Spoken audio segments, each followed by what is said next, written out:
Street Fighter 2 is the original, the father of all fighting games in existence. This game has brought amazing music, character moves, and iconic stages to the history of gaming and in pop culture, but nothing compares to the originality of the creation behind its characters. Each character represents a nationality and a style of fighting. In this episode, join us as we take you to the origins and inspiration behind all the Street Fighter 2 characters. What was the motivation behind their creation? This is a compilation of all the Street Fighter 2 characters. Without further ado, let me welcome you to the Street Fighter verse.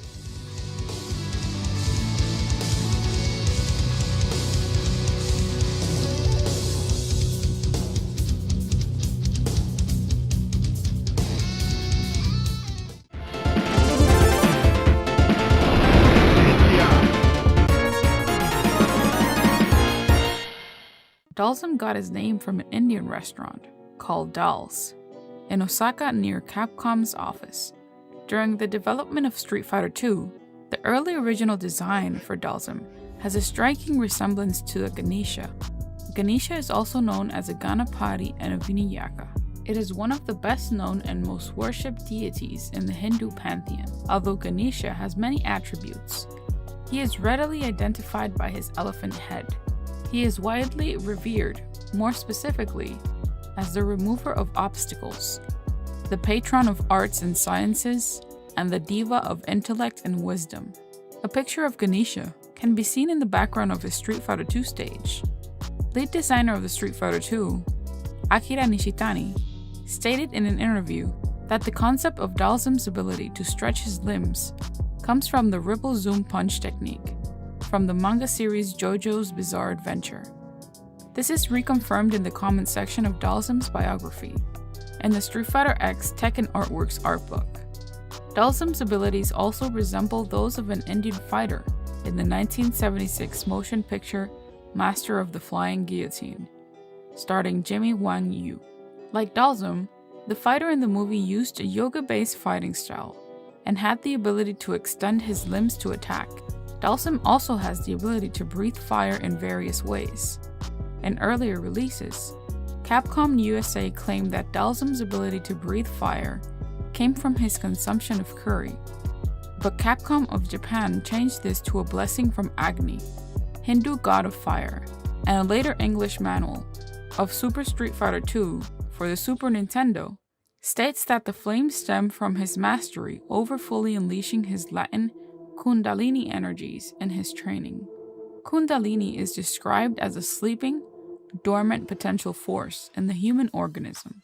It is one of the components of an esoteric description of the subtle body, which consists of nadis, energy channels, chakras, psychic centers, prana, subtle energy, and bindu, drops of essence. Dhalsim is often depicted with pupil-less white eyes. His build is that of a normal man who exercises and weight trains regularly, except for his abdomen and waist, which appears out of proportion and emaciated. His arms are also large in length, and he uses this to create an advantage over his opponents during fights, usually opting to wear them down from a distance. He wears torn yellow saffron shorts, held tight around his waist by a piece of rope, as his only clothing, as well as yellow saffron wristbands and ankle bands. He has 3 red stripes adorning his head, hoop earrings, and metallic bracelets, and sometimes also anklets. In the Street Fighter Alpha series, he wears a turban that he removes before battle. The skulls he wears around his neck are those of village children that died during a plague. Dhalsim's minimal clothing and necklace of skulls are reminiscent of the Hindu ascetics known as the Kapalikas, or skull bearers. Dhalsim's alternate costume changes his skin color, usually to a shade of gray or yellow, reminiscent of the ash that Hindu holy men cover their bodies in. In Street Fighter V, he has gained a long white beard as a result from aging and wears his turban rather than removing it.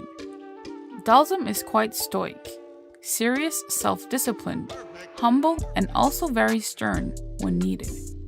Being a pacifist, he will never hurt a person more than necessary, or kill an adversary, even the evilest ones such as M.Bison. His pacifist beliefs also allow him to be a greatly loving father and husband towards his family. As an extremely altruistic man, Dhalsim fights mostly for the poor and oppressed, as he constantly tries his best to raise money for his poverty-stricken people. Dhalsim is aware that if he uses his power to harm, he may become evil, and frequently questions his decisions to use his powers for fighting. Furthermore, all forms of yoga are meant to aid personal journey towards enlightenment, and not to harm others. Therefore, Dhalsim is constantly concerned about his fighting style overwhelming his own principles of nonviolence. Dhalsim has a more mature and less enthusiastic nature, as he regularly relies on his traditional yoga meditation rites to expand his spirituality and keep his inner neutrality in the face of emotional involvement that may compromise his discipline. Dhalsim always remains calm and serene. When he fights, he is always in a constant state of meditation, so he can focus on the opponent. He rarely speaks to his opponents outside of calling his attacks, and when he does, his words are riddles that leave the foe confused about his or her own being. However, even with all his spiritual discipline, Dhalsim's fighting style is generally described as yoga. Dhalsim is the original long-range fighter of fighting games. His intense training has given him the ability to contort and extend his limbs into forms physically impossible for a normal human. He can project his arms and legs outward in order to deliver attacks that would be out of the range of normal limbs, and he is capable of teleporting to maintain distance from his opponent. Dhalsim is from India. The Republic of India is a country in South Asia. It is the second most populous country, the seventh largest country by land area, and the most populous democracy in the world. Indian cultural history spans more than 4,500 years. During the Vedic period, the foundations of Hindu philosophy, mythology, theology, and literature were laid, and many beliefs and practices which still exist today, such as Dharma, Karma, Yoga, and Moksha, were established. The predominant religion, Hinduism, has been shaped by various historical schools of thought, including those of Upanishads, the Yoga Sutras, the body movement, and by Buddhist philosophy.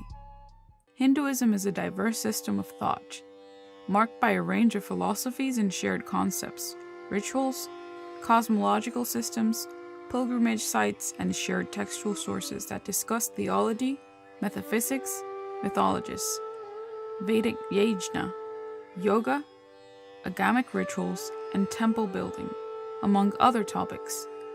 Prominent themes in Hindu beliefs include the four Purusarthas, the proper goals or aims of human life, namely Dharma, which are ethics and duties, Artha, which is prosperity and work, Kama, which is desires and passions, Moksha, which is liberation, freedom from the cycle of death and rebirth, and salvation, as well as Karma, which is action, intent, and consequences, and Samsara, which is the cycle of death and rebirth.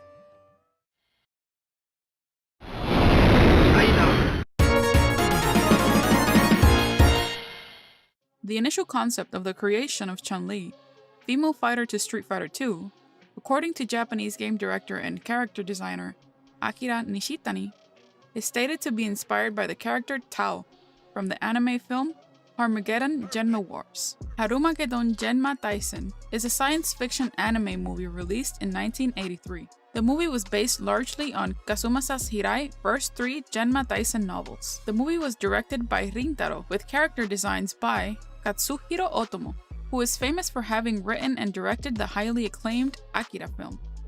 It's said Tong Pu, an antagonist from Capcom's Strider franchise, also served as the inspiration for Chun-Li's design. Tong Pu is a recurring character in the series, appearing in most versions of the first Strider game, and returning for its 2 official sequels. She is also the character with the most exposure in the series besides Hiryu himself. Tong Pu is the middle sister of the Bounty Hunter, an assassin trio known as the Kunyang Team, or the Four Winds. He acts as the team's leader. The creator of Chun-Li was Akira Akiman Yasuda, artist-creator from Capcom, heavily involved in the creation process of Street Fighter II. During developing Chun-Li, Akuma Yasuda had given her trademark robust and muscular thighs, which was said to emphasize Chun-Li's drive, to show her determination to push herself through her physical limits, to fight on even ground and match the male-dominated cast in strength. While composer Yoko Shimamura reveals that it was also done out of his personal taste for women. Akira Akuma Yasuda describes that in the first stages of her design, that pants were appropriate for her attire, for her kung fu style of fighting, but they ran into troubles when in the early stages of programming, the pants didn't fit in with the character. Akuma describes it as lacking intensity, and I quote, "If it lacks impact, once translated into pixels, it becomes meaningless." After several tries, they figured out that changing the pants to tights was the best way to go, thus creating the final form of Chun-Li's attire.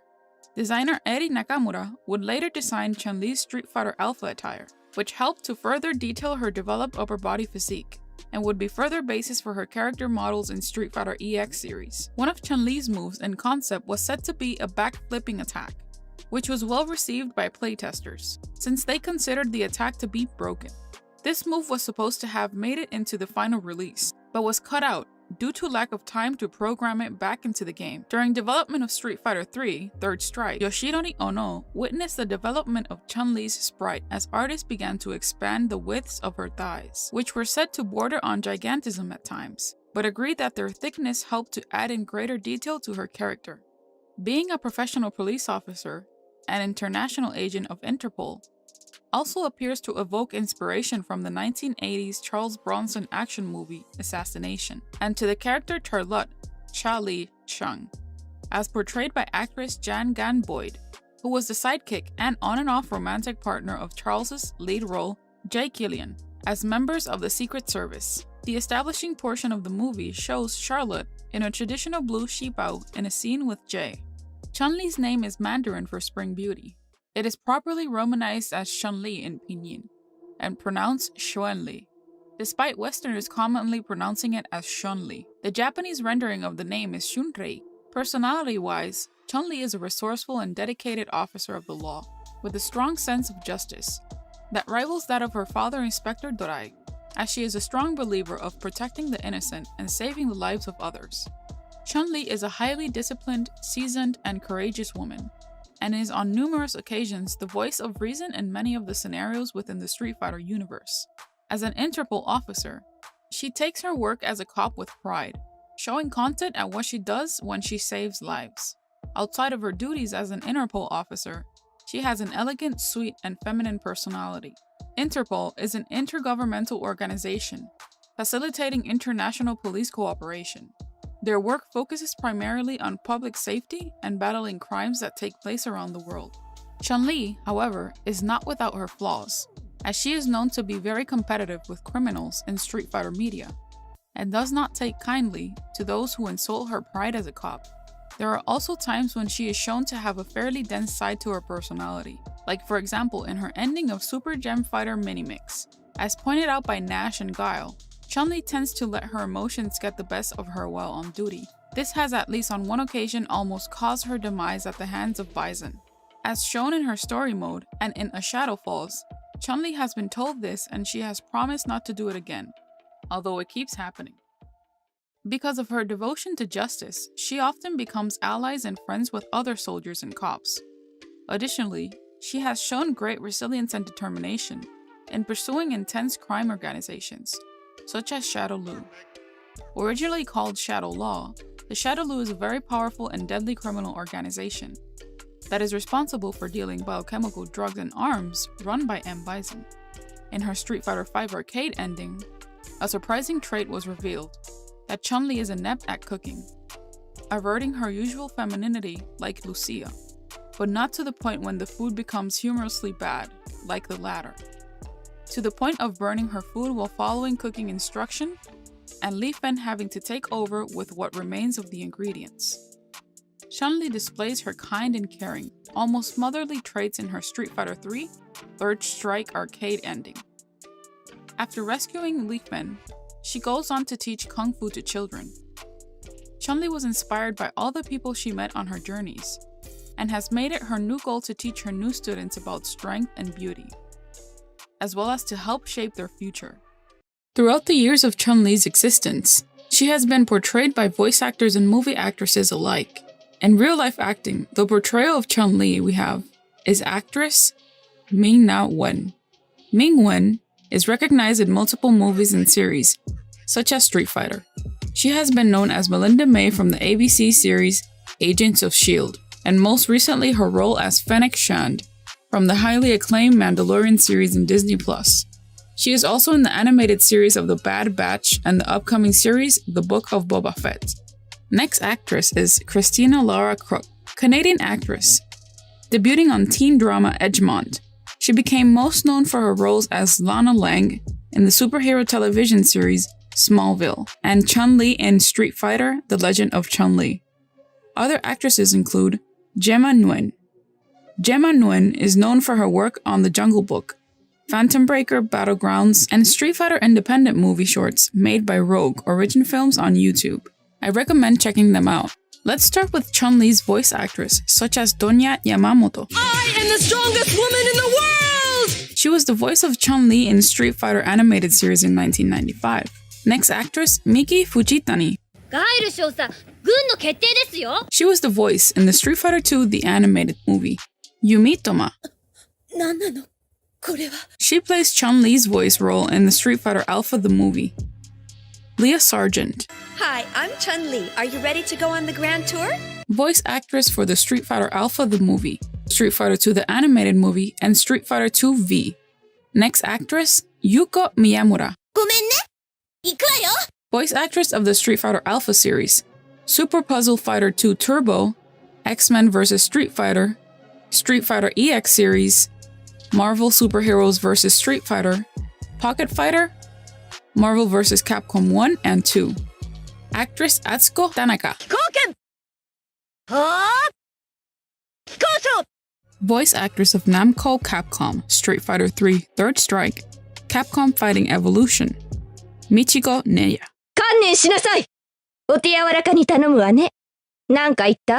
Capcom vs. SNK 1 and 2. Actress Mari Chitsukawa.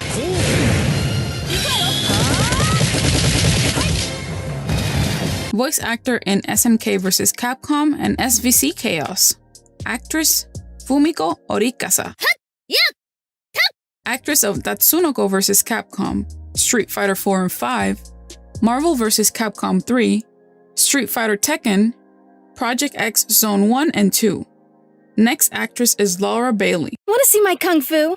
I'll show you. She did the voice in Street Fighter 4 and 5, Street Fighter vs. Tekken, and Marvel vs. Capcom 3. And last but not least, actress Ashley Birch. Chun-Li reporting for battle. Voice actress in the Marvel vs. Capcom Infinite. There have also been pop culture references. One of the other aspects we can recognize and admire from the Street Fighter creative team is their talent in the creations of each of the characters' stages. In Street Fighter 2, we can see the illustrated plane dropping down on China. This is the way we know we are in for a fight. The shopping district, Taiping Road, is Chun-Li's stage in the Street Fighter 2 series, a shopping street in China. It is said that Chun-Li first arrived at the scene of the shopping district in an investigation of a possible drug trafficking route, which ended up in a street fight between her and her adversary. Shopping district Taiping Road has a variety of shops in its background, depending on the version. To the left side of the screen, we can see a small shop that sells drinks, confirmed by the fact that there are 2 Coca-Cola crates in the back of the store. Near the small shop, we can find a person holding a chicken with multiple cuts of meat hanging from the ceiling. The sign that is near the meat shop is a warning sign for people to not spit near the premises. This is the Xiamen Meat Company, who is said to be a reference to the real Xiamen meat market. On the right-hand side of the stage, there's a small Shanghai-style salon. Between both of the small shops, it is said that the man handling fruits or ice is said to be a disguised monitor cyborg. A cyborg, also known as Shadowloo Monitor Cyborg, is a character from the Street Fighter series who was originally featured in the 1994 film Street Fighter 2, the animated movie, before appearing as a playable fighter in the Street Fighter 2, the interactive movie. Its aim is to gather intel from fighters from all across the globe to further Shadowloo's research. Taiping Road is an east-west seaside road in Shinan District Qingdao City, Shandong Province, People's Republic of China. It is also one of the first roads built in the city. Even though the Capcom team named Chun-Li's stage by the likes of the Tapining Road, it is said to be based on the Shengyun Street. Shengyun Street is in Hong Kong, North Point, in a one-way street. It starts from Tang Shui Road in the east and connects to North Point Road in the west. Shengyang Street is known as Little Fujiang and Little Shanghai. The streets are full of vendors, and there are shops specializing in authentic food from Fujiang and Shanghai on the ground floor of the buildings on both sides. It is said that developers from Capcom are portrayed riding the bicycles behind Chun-Li's stage. We all recognize that bell-sounding rhythm that captivates your ears as soon as we enter Chun-Li's stage. But have you ever wondered who were the producers of that captivating Asian melodic sound? The music from Chun-Li's stage shopping district, Taiping Road, were created by the legendary music producers Yoko Shimomura and Isao Abe. Both were the main musicians and composers for the Street Fighter series. Shimomura's work can be recognized in many different video game franchises during the years. Some of Shimomura's most recognized works can be seen in the titles like Kingdom Hearts, Parasite Eve, Breath of Fire, and others. The first and most famous work produced by Isao Abe in Street Fighter II was the composition of the main theme for the character Sagat, including its unique time signature, as well as the original versus melody. And here comes a new challenger.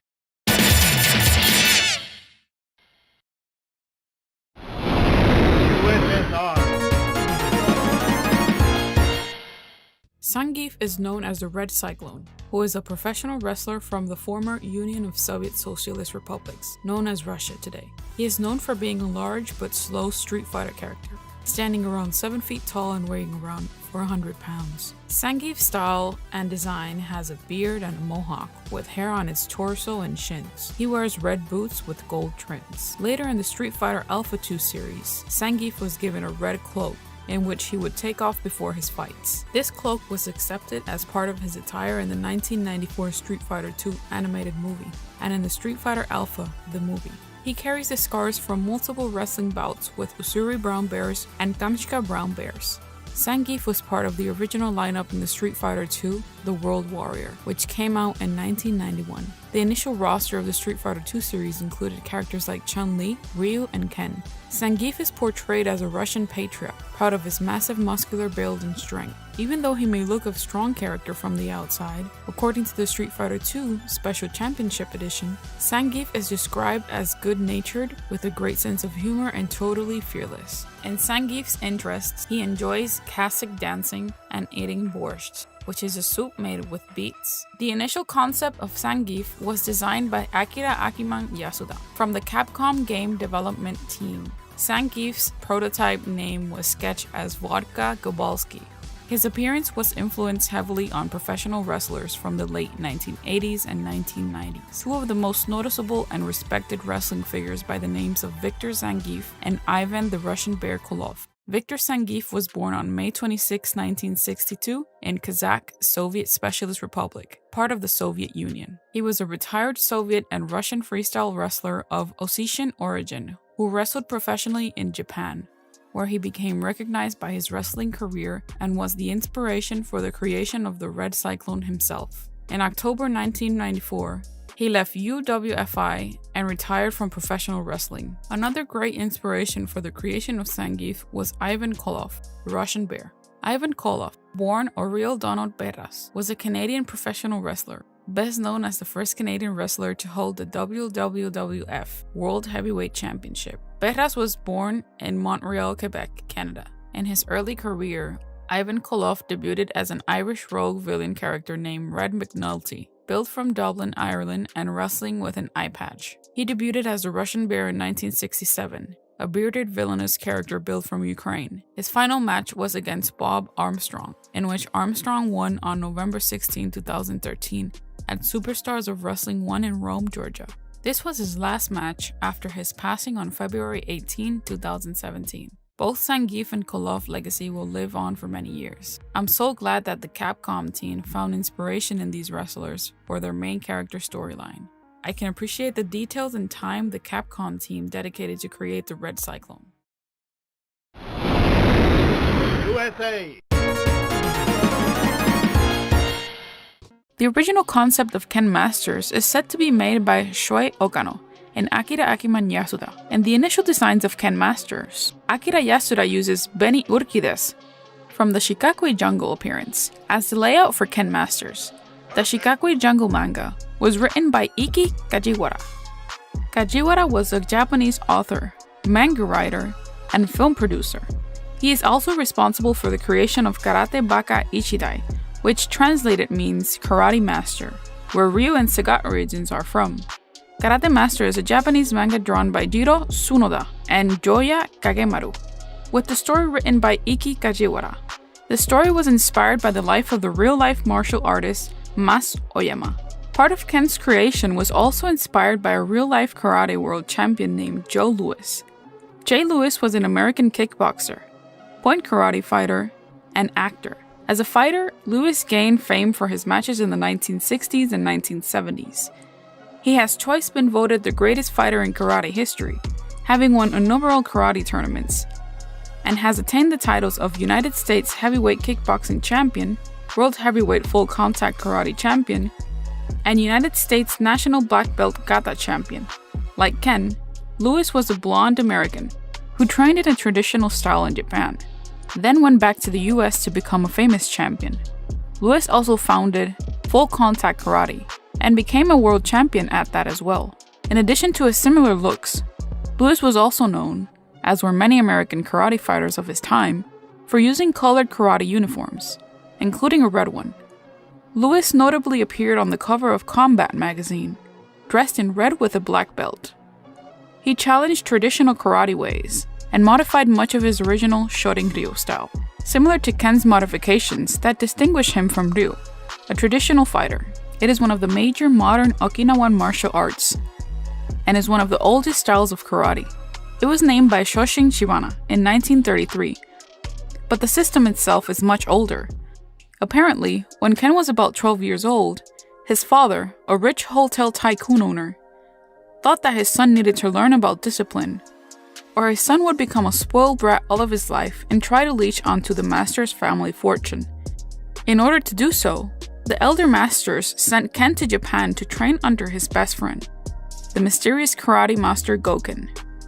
At first, Ken was very hesitant to learn from Goken, wanting to go back to the United States, but later began to respect his master. He even enjoyed the company of Goken's adopted son, Ryu, since he had a foil to finally pull pranks on, although this got Ken into a lot of trouble. Ryu and Ken would later become best friends and each other's principal rivals. When Ryu was 23, Goken decided that both of his students had grown up to be fine fighters and decided that their training was over and could now leave the dojo. Ryu decided to travel the world in order to continue his training, whereas Ken was finally happy to be going back home to the United States after his years of straining his back for his master Goken and finally learning the meaning of humility. After coming home, Ken competed in many different martial arts tournaments held in the United States, winning most of them. Ken's personality is the complete opposite of Ryu's. Masters is stylish, unorthodox, and unpredictable. Ken Masters has a giant ego, in which he constantly reminds his opponents how great he is. While sometimes he might come out as super confident and arrogant, he is generally kind, friendly, a good person, and very easygoing, which led him into starting a family of his own. He is the father of Mel Masters and husband to Eliza Masters, which is Gal's wife's sister.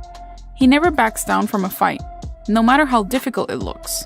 Starting from the original Street Fighter, it is said that Ken's natural hair color is as black as his long and spiky eyebrows, but he has dyed it blonde.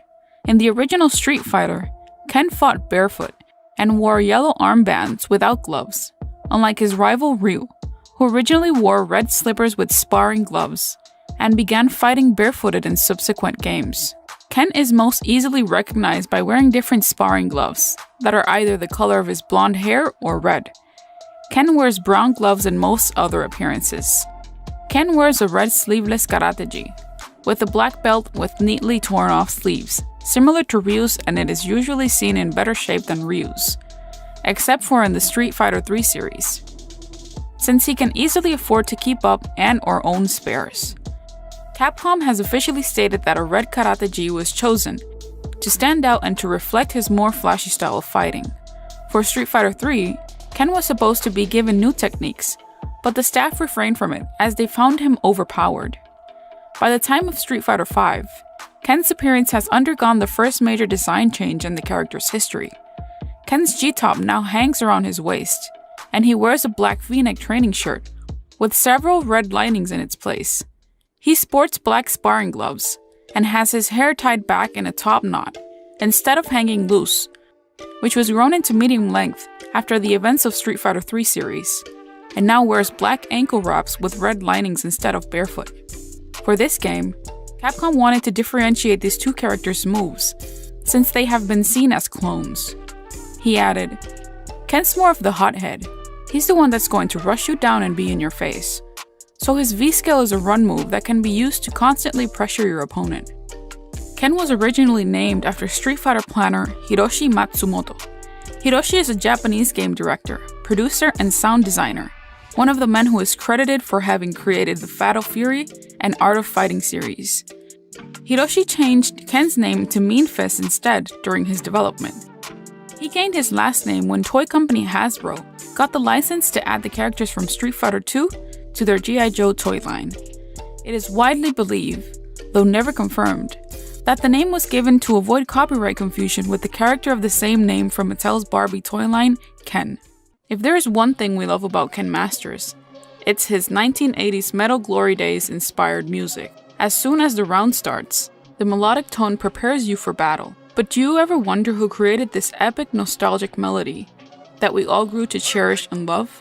Well, it comes from the legendary music producers Yoko Shimomura and Isao Abe. Both were the main musicians and composers for the Street Fighter series. Shimomura's work can be recognized in many different video game franchises during the years. Some of Shimomura's most recognized works can be seen in the titles like Kingdom Hearts, Parasite Eve, Breath of Fire, and others.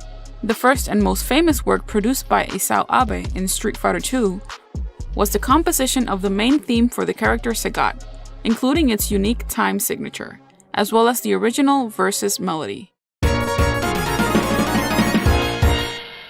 And here comes a new challenger. Jingles that would serve as templates for the company's future fighting games. Inspiration for video game music at the time was always a derivative of a popular song or theme. It is no exception with Ken's stage music. Here's an example of the similarities between Yoko Shimomura's Ken Street Fighter version.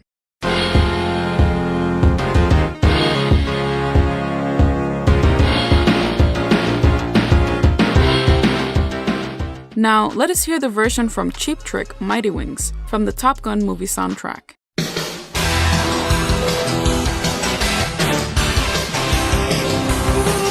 Sounds familiar, right? Well, the composer has been asked about this and has stated it was not an intentional inspiration. Some fans have pointed out that Ken's theme song sounds similar to the Cheap Trick song Mighty Wings from Top Gun. I have heard people say that, says Yoko Shimomura. And I watched the movie before I composed the song. So I can't deny I may have been inspired subconsciously. But I did not go into it thinking, okay, I'm gonna make this song sound like Mighty Wings. It was also stated that Ken's background theme was originally intended to be for Guile's stage. It would have made more sense in our opinion, since Guile was in the military and the similarity between Top Gun's Mighty Wings song, but either way Guile's theme is perfect as is. We could say that they made the right choice. Other attributes from Ken Masters' origins can be found behind the creation of Battle Harbor. Ken's stage is located in the United States of America. It serves as Ken's home stage. It's in a port near a sleepy small town of a city county. According to local stories, Battle Harbor is said to have gotten its name back in the town's founding days when two men began to have fist fight of such proportions that it drew many of the citizens and even travelers down to the docks to see them duel. Since then, the place is known for having street fights nearly every day and is celebrated as a town tradition. Due to Battle Harbor's historic reputation, the port has seen even international guests and fighters from around the world clash on its grounds. Oddly enough, Ken's stage has a very peculiar similarity to a setting in the Charles Bronson movie, Hard Times. Hard Times is a 1975 crime film, marking the directorial debut of Walter Hill. It stars Charles Bronson as Channy, a drifter fright hopping through Louisiana during the Great Depression, who competes in illegal bare-knuckle boxing matches. After forming a partnership with Speed, played by James Coburn, there's a scene in this movie where two men fight in a harbor setting, being surrounded by people in boats identical to the Street Fighter's Ken stage. In an interview with Capcom, the creator Akira Akiman Yasuda found inspiration in movies and all media alike. Akira Akiman quotes, "I remember stitching together a few movies to make a presentation. Streets of Fire and Charles Bronson's Hard Time were the ones I used back then. Basically, movies about fighting. I really took the chairman's words to heart. Use movies, he said. So I took that to mean we should just openly plagiarize them." To make matters more interesting, the Zangief stage has a similarity to a scene derived from this movie. Another interesting fact about Battle Harbor is that the car-breaking bonus stage uses the same graphics from Battle Harbor. In Street Fighter 2, when Ken is selected as an opponent, the map shows this stage to be somewhere near Detroit, Michigan. This is further supported by the fact that in the Street Fighter 2 instruction manual, it states that this stage is somewhere near a large lake, and that Detroit sits on Lake Huron. Other media have placed this stage in other locations in the US, such as San Francisco, which is Ken's hometown in various media, Seattle, Washington State, and even New York City. The voice of Ken Masters and its actors has changed during the years. Each of the actors has given a new interpretation and flair to the Ken Masters legacy. We will mention in this list voice actors involved with the growth of Ken during the years. We will start with Setsuya Iwanaga. Hadouken! Shoryuken! Tatsumaki Senpugak! Ikuze! He voiced different versions of Ken Masters, for example, Namco x Capcom, Street Fighter Alpha Series, Puzzle Fighter 2 Turbo, X-Men vs. Street Fighters, Street Fighter EX and EX3, Marvel Superheroes vs. Street Fighter, Pocket Fighter, Marvel vs. Capcom 2. Next voice actor is Koji Tubi. Ha! Hup! Hadouken! Shoryuken! He was the voice actor for Street Fighter 3, New Generation and Second Impact. Another actor's name is Go Yamane. Round 1. Fight! He was the voice actor for Street Fighter EX2, Monster Maesuka. Voice actor of SNK vs. Capcom, SVC Chaos, Yuji Kishi. とっておきを見せてやるぜ! Oh! Japanese voice actor from Street Fighter 3 Third Strike, Capcom vs. SNK, Capcom vs. SNK 2, Street Fighter 4 and 5, Street Fighter Tekken, Project X Zone series, and in English, Ruben Langdon. I'll show you some hot moves! Hey, I was waiting for you. Come on! Voice actor of Street Fighter 4 and Street Fighter 5. He also was the voice in Street Fighter Tekken. An interesting fact is that he is also the voice of Dante from the Devil May Cry series. If you check on the costumes in Street Fighter 5, Ken appears with a Dante costume, revealing their relationship between the series. While his original voice was a reuse of the Ryu audio samples. Beginning with Super Street Fighter 2, Ken's voice was performed by Kenji Haga.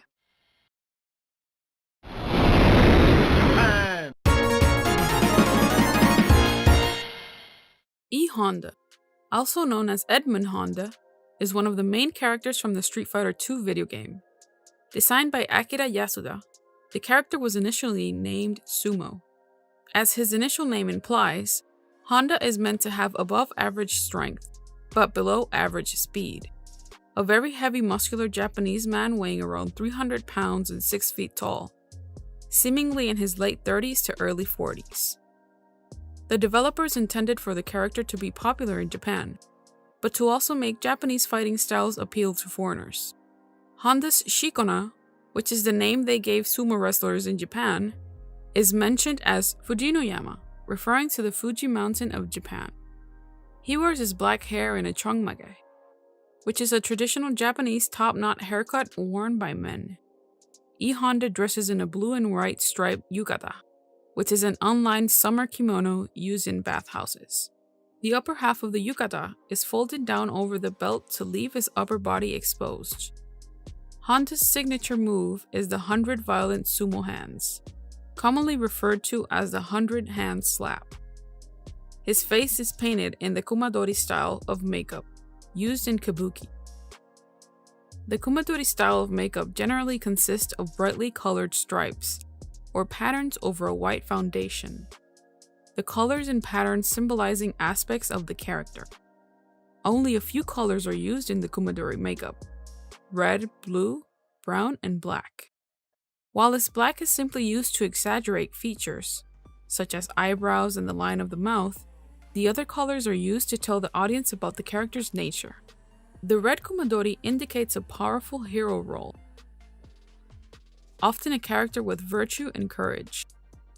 The most famous role to use red kumadori is that of the hero in Shinabaru Kamu, Shibarake Kamakura Kongoro, and has come to stereotypically represent kabuki in the West. Blue makeup is used to represent a villain, human or not, and represents negative emotions such as fear and jealousy. In traditional Japanese dramas, ghosts are often trapped by their attachment to such emotions, and so often wear blue makeup. Brown represents monsters and non-human spirits, such as Oni, which are demons. Though only 4 colors are used, there are over 15 different patterns of kumadori. Kumadori is worn symmetrically on both sides. Some patterns are used for several roles, as they have to come to represent a specific type of character over time, regardless of the play being performed. These styles are Nihonguma. This style of kumadori features 2 red lines leading up into the hairline, one leading off the eyebrows and one leading off the eyeline. This pattern is used to express quiet strength and hero. Sugikuma, the most well-known pattern of red kumadori. As seen in the Shibaraku on the hero, Kamakura Kongoro, its dramatic red lines represent the power and the righteous anger of the character. Mukimi-kuma, a stylish form of red kumadori used for young, handsome, and virtuous heroes. The character of Sukeroku in Sukeroku Yukari no Edo Sakura wears Mukimi-kuma kumadori and is the epitome of a handsome kabuki hero attempting to win the love of a high-ranking courtesan. Sarekuma, the style of kumadori used for comic villains. Though the kumadori is red, the lines used make the character look like an animal, indicating that they should not be taken seriously. Some forms of sarekuma make the character look like a monkey or a crab. Kugekuma, a dramatic form of blue kumadori, used to indicate a villainous imperial court aristocrat looking to overthrow those in power. The design used is very similar to that of a sugikuma, an impression of a kabuki's actor's face makeup preserved on a piece of cloth is known as an oshikuma. An oshikuma, as stated before, is an impression of the kumadori of kabuki actors on a piece of cloth, usually silk or cotton, created as an artwork and memento. Kabuki is a classical form of Japanese dance drama. Kabuki theater is known for its heavily stylized performances, the often glamorous costumes worn by performers, and for the elaborate kumadori makeup worn by some of its performers. Kabuki is thought to have originated in the very early Edo period, when founder Izumo no Okuni formed a female dance troupe, who performed dances and light sketches in Kyoto. The art form later developed into a present all-male theatrical form, after women were banned from performing in kabuki theater in 1969. Kabuki developed throughout the late 17th century and reached its zenith in the mid-18th century. The 3 main categories of kabuki play are Jidaimono, Sewamono, and Shoshogado. The Jidaimono, or history plays, are set within the context of major events in Japanese history. Many shows were set in the context of the Genpei War of the 1180s.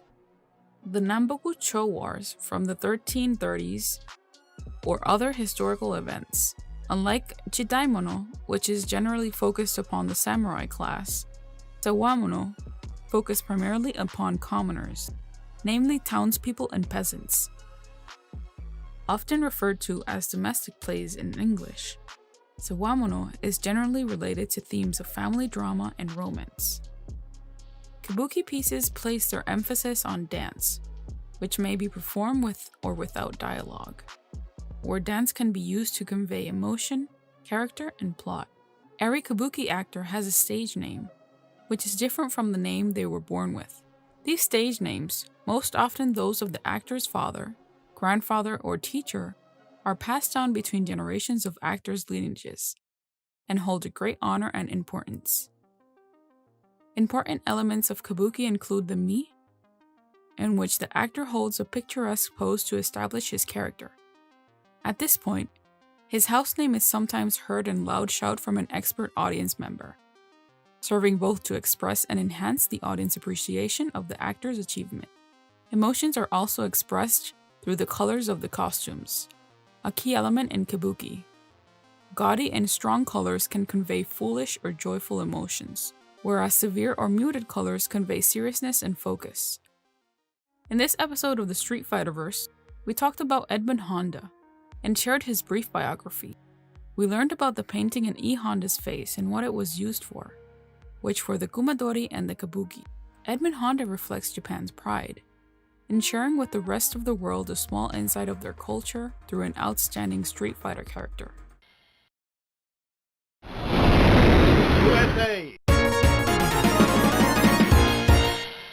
Producer Noritaka revealed that Guiles' overall appearance was modeled after Jean-Pierre Polnareff from Stardust Crusaders. Polnareff has a muscular build and is above average in height. In addition to silver hair, he has a receding hairline and a tall flat top. He lacks eyebrows. Additionally, he wears earrings that look like a broken heart. In addition, Funamisu explains that Guiles' name comes from Polnareff's arch enemy, J. Gale, though the mix-up was attributed to the development staff. Early drafts of Guile, designed by Akira Yasuda, included the modest yet vertical hairstyle of Polnareff. While the sprites were being made for Street Fighter II, the pixel artist jokingly stretched Guiles' hair out to the side. After finding it amusing, the team decided to give him the classic Stroheim look instead. Rudolf von Stroheim is a Nazi officer who researches and experiments on the Pillar Man Santana.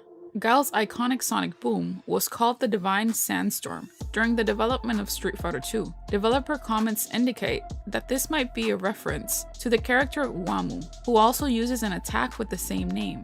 His physical appearance is strikingly different from the many Asian characters in the Street Fighter series, with light blue eyes, without eyebrows, a chiseled jaw, a permanently displeased expression, and his most recognizable feature, a tall, flat top haircut. Capcom sourcebooks suggest that Guiles' famous hairdo is styled with a special order army hairspray to keep it up, though he usually fixes it quickly after a match. Guiles' all-American image includes military fatigues and United States flag tattoos on each shoulder. The image of the uniformed American airman is well known in Japan due to the number of United States Armed Forces bases present in that country.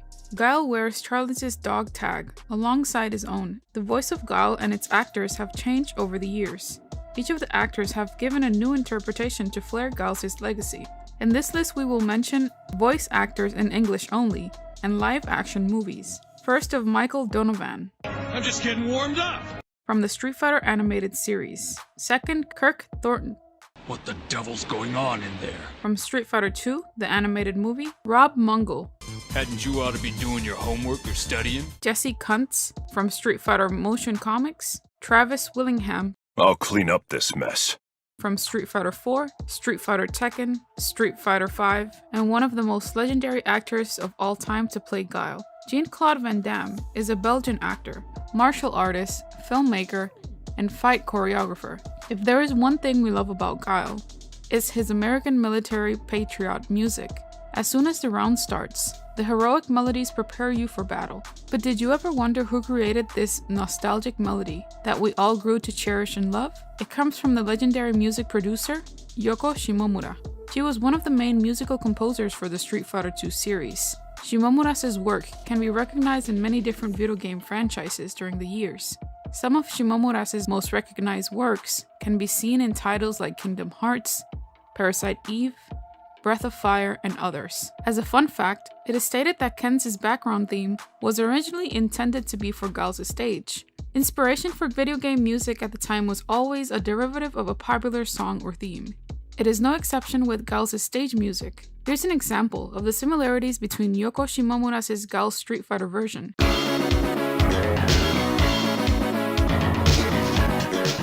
Now let us hear the version from T-Square Travelers.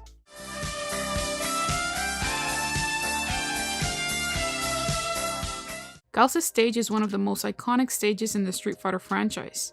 From the Street Fighter II complete file, it states that Gal's stage is set on the Air Force Base. The stage has some of his colleagues watching the battle, and an F-16 fighting Falcon jet in the background, with the text CAP RF512. The stage has 2 crates that can be broken. The story goes that Gal went to the Air Force Base while searching who killed his comrade, Charlie Nash, his only clue being the name M.Bison.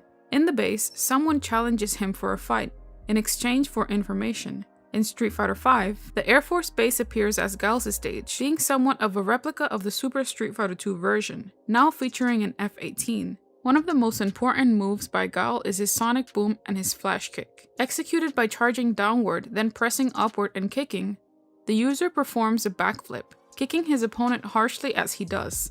The attack is almost instantaneous, and the arc of the kick leaves a flash on its wake. The kick's speed. It is useful as a nigh impenetrable anti-air counter. It is also good for zoning, ending combos, punishing, and preventing certain cross-up attempts.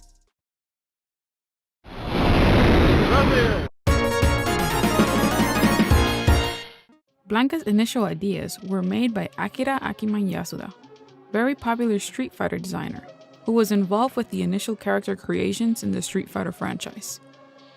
The initial concept behind the Green Man resulted from an early design Akuma had. The design was of an African man named Anabebe, who was said to be raised by a lion. Later on, after the release of the final fight, Street Fighter's first cousin had a boss character by the name of Damned, with similar structural designs. Capcom again approached the idea for Blanka's character in the Street Fighter II. The Capcom team even considered a couple of designs for the Green Man.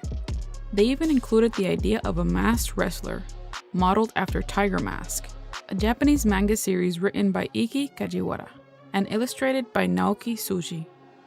Another interesting design was the idea of a ninja-style warrior. At the stages of development for Street Fighter II, Capcom changes the design to a large man with thick hair and sideburns, named Hammer Blanka. The Capcom team decided that his feral beast type of appearance was perfect. They felt the game would be dull with only human characters. The most important recognizable physical characteristic is Blanka's unique green color. Initially, Blanka's green appearance was attributed to his consumption of chlorophyll from plants. It also worked as a way to blend in into his jungle environment, a color change that as time progressed became permanent. When Street Fighter II arrived in the United States, Blanka's green coloring was attributed to a lightning strike during an electrical storm, in which Blanka and his plane were impacted by. As of that, having his plane crashed as well. In Japan's version, it states that the plane was brought down by the Shadow Lu with the purpose of killing a minister that was in the same plane as Jimmy. In Street Fighter II, Blanka's skin is yellowish green, but later versions of the character are bright green. Early Street Fighter II artwork of Blanka showed him having a pure green skin, despite the in-game renders showing him with yellowish skin color. Aside from his green skin, Blanka also has vivid orange hair. His appearance in Street Fighter II became his nostalgia costume in Street Fighter V. Despite his strange appearance, however, Blanka is in fact human. Even though Blanka has a mean-looking appearance, he is a docile, passive human being with a heart of gold, fond of his family connections and friendships. Blanka has a great relationship with the children from his village and loves his mother very much. Just don't get on his other side. Blanka, when angered, lets loose of his instincts like a wild animal, attacking his opponents with ferocity and predatory rage. As the series goes on, Blanka, while retaining his usual manner of speech, starts to develop a bit more common sense, which ironically makes him a more cautious-minded foil to the hot-headed Dan Hibiki. Blanka is Dan's best friends besides Sakura. Much of the history of their relationship is mostly unknown, but it is said that Blanka saved Dan at some point before his mutation. Dan always addresses Blanka by his true name, Jimmy.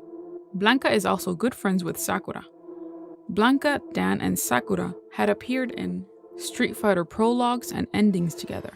His dislike of masked men, as he believes good people shouldn't hide their faces, is also shown in his rival battle with El Fuerte, and also with his win against Vega. Blanka has a grand arsenal of devastating moves and special abilities. Despite being a charge-based character, Blanka's fighting style is based on speed and unpredictability. His unusual appearance and movement means he can often surprise opponents with the range and sudden ferocity of his attacks, most of which are various versions of his rolling attack. His jump is very fast, allowing him to quickly jump over projectiles and attack opponents before they can recover. In addition, his animal-like characteristics allow him to counter moves in unusual ways. For instance, in the Street Fighter II series, Blanka can avoid a high tiger shot from Sagat by simply walking forward, allowing it to pass over his head. Later games modified the rolling attack so that the weaker versions of the move stopped short, allowing him more tactical capability, as well as introducing other variants of the move to increase the player's options for approaching opponents. The series, as well as later games, grant Blanka moves that allow him to rush backwards and forwards quickly to surprise opponents, and slide moves such as the Amazon River Run that allow him to slip under projectiles and attack an opponent's legs. Blanka fights in a self-taught, animalistic style. However, Capcom's USA division originally depicted it as a capoeira technique. Capoeira is a martial art of Brazilian and African origins that combines elements of dance, acrobatics, and music. It was developed in Brazil, mainly by African descendants, with native Brazilian influences. When Blanka uses his signature attack, Electric Thunder, he crouches and emits an electrical current shocking anyone and anything it touches. Blanka is strong enough to generate 150,000 volts of lightning. In Street Fighter V, Blanka retains all of his moves from the previous games, and his Lightning Cannonball Ultra combo from Street Fighter IV is now his critical art, known as Dynamic Rolling. His first V-trigger is the Jungle Dynamo, where his special attack can roll his opponent directly, and his second V-trigger, Lightning Beast, can roll his opponents in electric fashion in both ground and midair. Blanka's origins are from the jungles of Brazil, the largest country in both South America and Latin America. With a population of over 211 million, Brazil is the world's 5th largest and 6th most populous country. It is the largest country to have Portuguese as an official language, and the only one in the Americas. Brazil's large territory comprises different ecosystems, such as the Amazon rainforest, recognized as having the greatest biological diversity in the world. Other Brazilian Street Fighter characters that are playable are Laura Matsuda and Shun Matsuda. Street Fighter's Hulk, Blanka, is one of the characters that opened the path for diversity in the Street Fighter franchise. Blanka's balance of strength and calmness have made him one of the most beloved characters in the Street Fighter series. We will start with the concept of Ryu. According to fandom, Ryu is influenced by Masutatsu Oyama and Yoshiji Soeno of Karate Master, also known as Karate Baka Ichidai. Masutatsu founded Kyokushin Karate, the first and most influential style of full-contact karate. When Ryu tells the story of the first Street Fighter in his backstory entry, it pays homage to the fictional story of Karate Master, in which Masutatsu takes his students to Thailand to take on the toughest foes. Originally created by Takashi Nishiyama, Ryu bears his creator's name. Originally, he was going to be called Ryuichi, but they shortened it to Ryu in the end. Ryu's name translated in English means dragon, and Sagat's theme is tiger. The dragon is synonymous with the sky and the spirit, also the yang affinity. The tiger resembles earth and matter, and the yin affinity. Ryu's fighting stance in Street Fighter resembles full-contact karate. However, Ryu was given a different stance in Street Fighter II, which was inspired by Bruce Lee's fighting stance in Enter the Dragon. Akuma made this change, as he wanted Ryu to have a pose that wasn't traditional karate. Manabu Takemura also played a role in Ryu's creation. He He wanted Ryu to symbolize a true Japanese martial artist. Takemura didn't like Ryu's thin physique in the first game, so he made Ryu more muscular. Ryu's hair was longer in the first game, but Akuma didn't find that hair length cool in his sprite, so he gave Ryu a shorter hair, which then became his default look. Regarding the appearance of Ryu, his most recognizable attire consists of a white karate gi with the sleeves torn off, medium-length hair, a long red headband, a black martial arts belt, and bare feet. A choice he makes of his own, believing it to be more comfortable. In many of his appearances, Ryu carries around a large, white duffel bag, containing items important to his travels, such as clothing, plane tickets, passports, and local currency. Ryu's most iconic Japanese game voice actors. The voice of Ryu and its actors have changed over the years. We will mention in this list of voice actors in gaming only involved. Sadly, the first Street Fighter and the second Street Fighter, Ryu's voice is unknown. We will start with Katashi Ishizuka. 俺より強いやつに会いに行く。お前の本当の力を見せてみろ。 Voice actor for the Street Fighter Alpha 1 and 2, X-Men vs. Street Fighter EX series, Marvel Superheroes vs. Street Fighter. The next one is Soichiro Hoshi. Hadouken! Shinku! Voice actor for Super Puzzle Fighter 2, Turbo, and Pocket Fighter, Wataru Takagi. Hadouken! Voice actor for the Street Fighter 3, New Generation and Second Impact, Toshiyuki Morikawa. よ試すか。受けて立とう。いつでも来い。 His voice acted Ryu in Marvel vs. Capcom 1 and 2, Street Fighter Alpha 3, and others. Next on our list is Toru Okawa. 絶 Voice actor for Street Fighter 3, Third Strike. And next on our list is Vincent Tong. Voice actor for Puzzle Fighter. And last but not least, Hiroki Takashi. 戦いの先へ。この道を。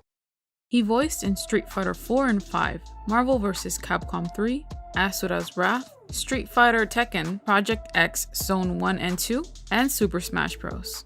If there's one thing we love about Ryu, it's his fight for your life music. As soon as the round starts, the melodic undertone prepares you for battle. But did you ever wonder who created this epic and nostalgic melody that we all grew to cherish and love? Well, it comes from the legendary music producer Yoko Shimomura. She was one of the main musical composers for the Street Fighter II series. Some of Shimomura's most recognized works can be seen in titles like Kingdom Hearts, Parasite Eve, Breath of Fire, and others. Shimomura's music served as a template for the company's future Street Fighter games. The Susaku Castle, which translated means the Vermilion Bird Castle, is a large feudal age castle located in Japan. The Vermilion Bird is one of the 4 symbols of the Chinese constellations. According to Wuxing, the Taoist 5 elemental system represents the fire element, the direction south, and the season summer correspondingly. The Vermilion Bird is a mythological spirit creature of the Chinese constellations. It is described as a red bird that resembles a pheasant with a 5-colored plumage and is perpetually covered in flames. Compared to other Street Fighter stages, the Susaku Castle is considered to be one of the most famous Street Fighter stages in all its franchise. The Susaku Castle is where Ryu trained as a child. Ryu's stage is on the rooftops of the Susaku Castle, being roughly around 33 feet above ground. Ryu's stage has breakable signs if impacted by an opponent or during battle. The signs have a reading called the Furinka-san, which translated means Wind Forest Fire Mountain. The Furinka-san is a popularized version of the battle standard used by the Sengoku period, Daimyo Takeda Shingen. The banner quoted 4 phrases from Sun Tzu, The Art of War. As swift as wind, as gentle as forest, as fierce as fire, as unshakable as mountain. Sun Tzu was a Chinese general, military strategist, writer, and philosopher who lived in the Eastern Shou period of ancient China. Sun Tzu is traditionally credited as the author of The Art of War, an influential work of military strategy that has affected both Western and East Asian philosophy and military thinking. His works focus much more on alternatives to battle, such as stratagem, delay, the use of spies, and alternatives to war itself, the making and keeping of alliances, the uses of deceit, and a willingness to submit, at least temporarily, to more powerful foes. The Furinkasan signs are only present on the original Street Fighter II, Hyper's Street Fighter II, the Anniversary Edition, and the Ultra Street Fighter II, the Final Challengers. A fun fact, the same message can be seen in Ryu's belt in some of his appearances. In some versions, bats can be seen flying at night on the Susaku stage. The Susaku Castle stage can also be seen on Street Fighter III, Third Strike, being Ryu's stage. The castle in Super Street Fighter II Turbo Revival appeared like the one in the Third Strike. A fun fact, in Super Street Fighter II Turbo Revival, it featured the same Susaku Castle, but with a red-colored version, which was used by Akuma since they didn't have a stage for himself. The Susaku Castle appears in the background of the Street Fighter Alpha 3 as Ryu's Gengu Bugahara stage. The castle can be seen on the top of the mountains. In Street Fighter V, the Susaku Castle has the same Street Fighter II appearance, but with better graphics and design. It is said that Ryu Susaku's castle is based on Matsue Castle in the Shimane Prefecture of Japan. It is one of the few castles left standing in Japan in its original form. Matsue Castle is one of few remaining feudal Japan castles in their original wooden form, and not a modern concrete reconstruction. Built after the last Great War of feudal Japan, the castle has survived earthquakes, fires, wars, and other causes that destroyed or damaged other Japanese castles. The castle is a complex structure, built in a watchtower style, that appears to be 5 stories from the outside, but has, in fact, 6 levels inside. Most of the walls of the castle are painted black. It is a strong structure, built to withstand warfare, yet at the same time, it is majestic and solemn, reminiscent of the Momoyama style. The ornate castle architecture and interiors of the Momoyama period were a reflection of both a feudal lord's power and a new aesthetic sense. During the Momoyama period, Japan underwent a process of unification after a long period of civil war, and rulers like Oda Nobunaga and Toyotomi Hideyoshi built castles as symbols of their power. Typically, castles built during this period consisted of a central tower, or denshu, surrounded by gardens and fortified buildings. The dark interiors of castles were often decorated by artists, and the spaces were separated using slided fusuma panels and byobu folding screens. The ornate castle architecture and interiors, adorned with painted screens, embellished with gold leaf, marked clear departure from the somber monotones favored during the previous Muromachi period. The Shoin style, or a style of Japanese residential architecture that forms the basis of today's traditional style Japanese houses, has its origins within the earlier Muromachi period and continued to be redefined during the Momoyama period. Osaki Hachimangu is a Shinto shrine in Aobaku, Sendai, Miyagi, Japan, and is a fine example of a Momoyama architecture. According to the Street Fighter II instruction manual, the Susaku Castle is Ryu's dojo, where he lives and trains. The platform built in the outside courtyard serves as a fighting area, specifically for the Street Fighter tournament. This would also serve as Ken's secondary stage, since he also trained here alongside Ryu under Goken's teachings. This is also considered to be Akuma's stage, since he, along with his brother Goken, were also taught at or around that area. Ultra Street Fighter II, the Final Challengers, even lists Susaku's castle as Akuma's stage. We can see the Susaku stage in other franchises such as SNK vs Capcom, The Match of the Millennium, Street Fighter Online, Mouse Generation, Street Fighter X, All Capcom, and my personal favorite, Super Smash Bros.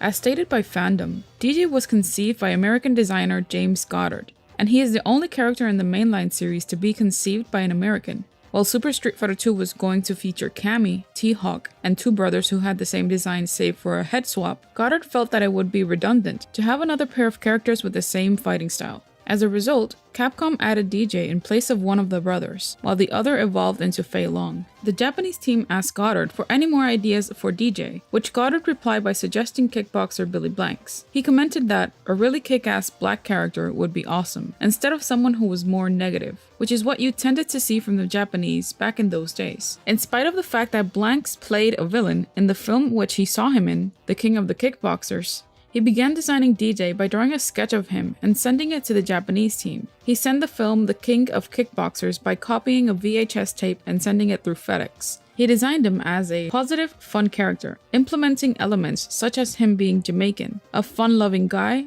and a person who is trying to jumpstart his music career while kicking a lot of ass. The idea of two brothers who had the same design saved for a head swap resurfaced later in Street Fighter 3 for Kung Fu twins Yung and Yang. In Street Fighter Alpha 3 Max, Yun's story involves him and Yang meeting Dee Jay in order to find out the whereabouts of Fei Long, thus bringing all four related characters together. His name is a pun to the term DJ, disc jockey, common in the hip-hop scene he is part of. Dee Jay has a large, muscular physique. He wears orange loose drawstring pants with black sides and yellowish-white lettering that reads Maximum, and orange sparring gloves. His hairstyle is a braided mohawk with the letter M cut on each side of his head. These letters were absent from his appearance in the Street Fighter 4 series. Dee Jay is also seen in the anime movie and some artwork with a Caribbean chain necklace. Dee Jay's pants originally said Mantis, but since his right sprite is a mirror image of his left, the N and S would be reversed, so it was changed to Maximum, which is composed of symmetrical letters so that it is the same even when flipped horizontally, so that his sprite would be the same regardless of facing. In Street Fighter Alpha 3, in his in-game storyline, he anonymously challenges and defeats Adon, another kickboxer in the rival Muay Thai style, with Adon vowing revenge. He eventually finds his true goal, Sagat, the emperor of Muay Thai, now fallen from grace and an enforcer for M.Bison, who does not take the cheerful Jamaican seriously. Countering by declaring that in this fight he means business, Dee Jay challenges Sagat and defeats the former champion, further adding to Sagat's depression over his losing streak. Sagat's employer, Bison, takes an interest in Dee Jay at this point, offering him a position in Shadow Lu. Dee Jay refuses, and when Bison deals with the rejection by trying to kill him, Dee Jay staves Bison off and leaves, unable to truly defeat the dictator while the Psycho Drive is operational. Dee Jay returned to Jamaica, and inspired by his battles, hums a new tune as he walks down the street. This catches the ear of a record producer, who immediately offers Dee Jay a record deal.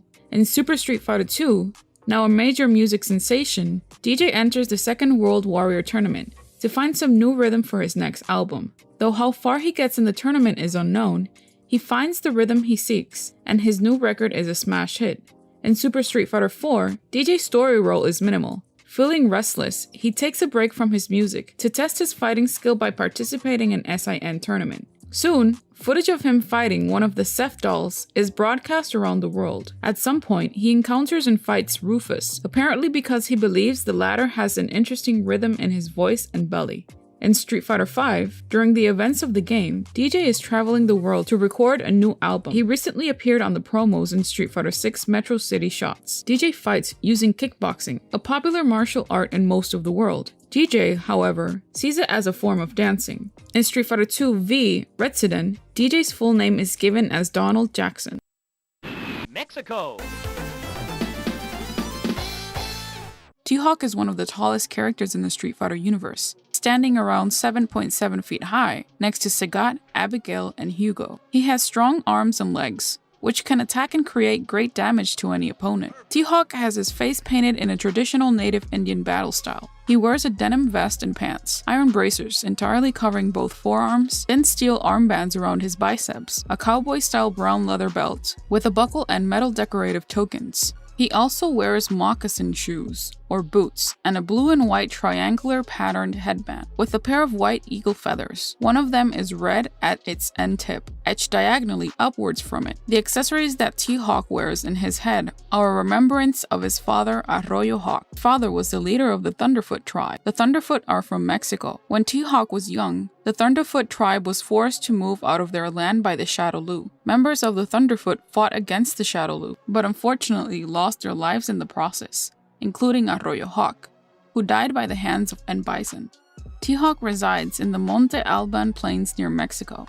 T.Hawk wants nothing more than revenge from Bison for his despicable actions and to reclaim the land that was taken from his people. The Thunderfoot tribe had also experienced disappearances of many of their people. T.Hawk took the responsibility of finding them. One of them, his beloved Julia, became Julie, one of Bison's brainwashed assassin known as the Dolls. Julia was T.Hawk's lover, living in the same village of the Thunderfoot tribe. She was captured by Shadow Lu and brainwashed to be part of the Dolls, M.Bison's assassins and bodyguard. They were completely loyal to Bison, acted and talked like robots, and they were high-ranking members in the Shadow Lu. Julie is partnered with Junie, who appear as sub-bosses in Street Fighter Alpha 3 series. She is the second oldest member of the Doll, being often consulted for advice by the other members. Julie is the most rational of the Dolls, but sometimes she appears to be ruthless, possibly due to having her memory erased multiple times by the Shadow Lu. T.Hawk is commonly brave, tough, selfless, noble-spirited, centered and fearless, but equally moody, cold, brutish, unemotional, and apparently unsympathetic. His lack of emotional display mostly comes from suffering and devastation inflicted by M.Bison towards the Thunderfoot tribe and their sacred homelands. Despite his externally hard exterior, T.Hawk is actually a warm-hearted, compassionate man, as evidenced in several of his artworks, where he shows unquenchable affection for native animals, who cites revenge solely on the purpose of rescuing his long-lost people and restoring his ruined homelands back to its former glory. T.Hawk is similar to Zangief in strength, but uses more calculated attacks. Even though he is a large individual, he can defeat many smaller, faster fighters with his devastating Tomahawk Buster. The move starts when T.Hawk ducks down and crosses his fist in front of his face, then rapidly stretches his arms out behind himself like wings, and jumps diagonally up, ramming his opponent in with his head and or shoulder. He also uses the Condor Dive. The move starts when T.Hawk quickly pauses in mid-air and dives diagonally in a roughly 45-degree angle towards the ground, with his arms spread backwards like wings. This move executes exclusively on the way up during a jump, thus cannot be performed while coming down. T.Hawk also uses the Mexican Typhoon technique. As T.Hawk grabs his opponent, he will catch them by the head with one hand, leap into the air, and spin them around in a circle several times like a windmill, before slamming them down into the ground for a devastating impact. Unlike most bulky warriors, he does not like to grapple, but he can when necessary. More often, however, he uses the swooping aerial attacks that are also at his disposal. T.Hawk's background in the Super Street Fighter 2 game is a real-life location. Its location is said to be inspired by the Hospicio Cabañas in Guadalajara, Mexico. It's a World Heritage Site, is one of the oldest and largest hospital complexes in the Americas. The complex was founded in 1791 by the Bishop of Guadalajara in order to combine the functions of a workhouse, hospital, orphanage, and almshouse. It owes its name to Juan Ruiz de Cabañas, who was appointed to the see of Guadalajara in 1796, and engaged Manuel Tolsa, a renowned architect from Mexico City, to design the structure. Tolsa's design was based on classic examples such as Les Invalides in Paris and El Escorial near Madrid. The buildings form a rectangle, measuring 538 by 476 feet. These are single-story structures, which are 25 feet in height. The chapel is twice as high and has a dome rising to 107 feet. The complex is erected on one level, so as to facilitate the movement of the sick, the aged, and the children. We all recognize that sounding rhythm that captivates your ears as soon as we enter T.Hawk's stage. But have you ever wondered who was the producer of that legendary Western style of music? The music from T.Hawk's Hospicio Cabañas stage in Mexico was created by the legendary music producer Isao Abe.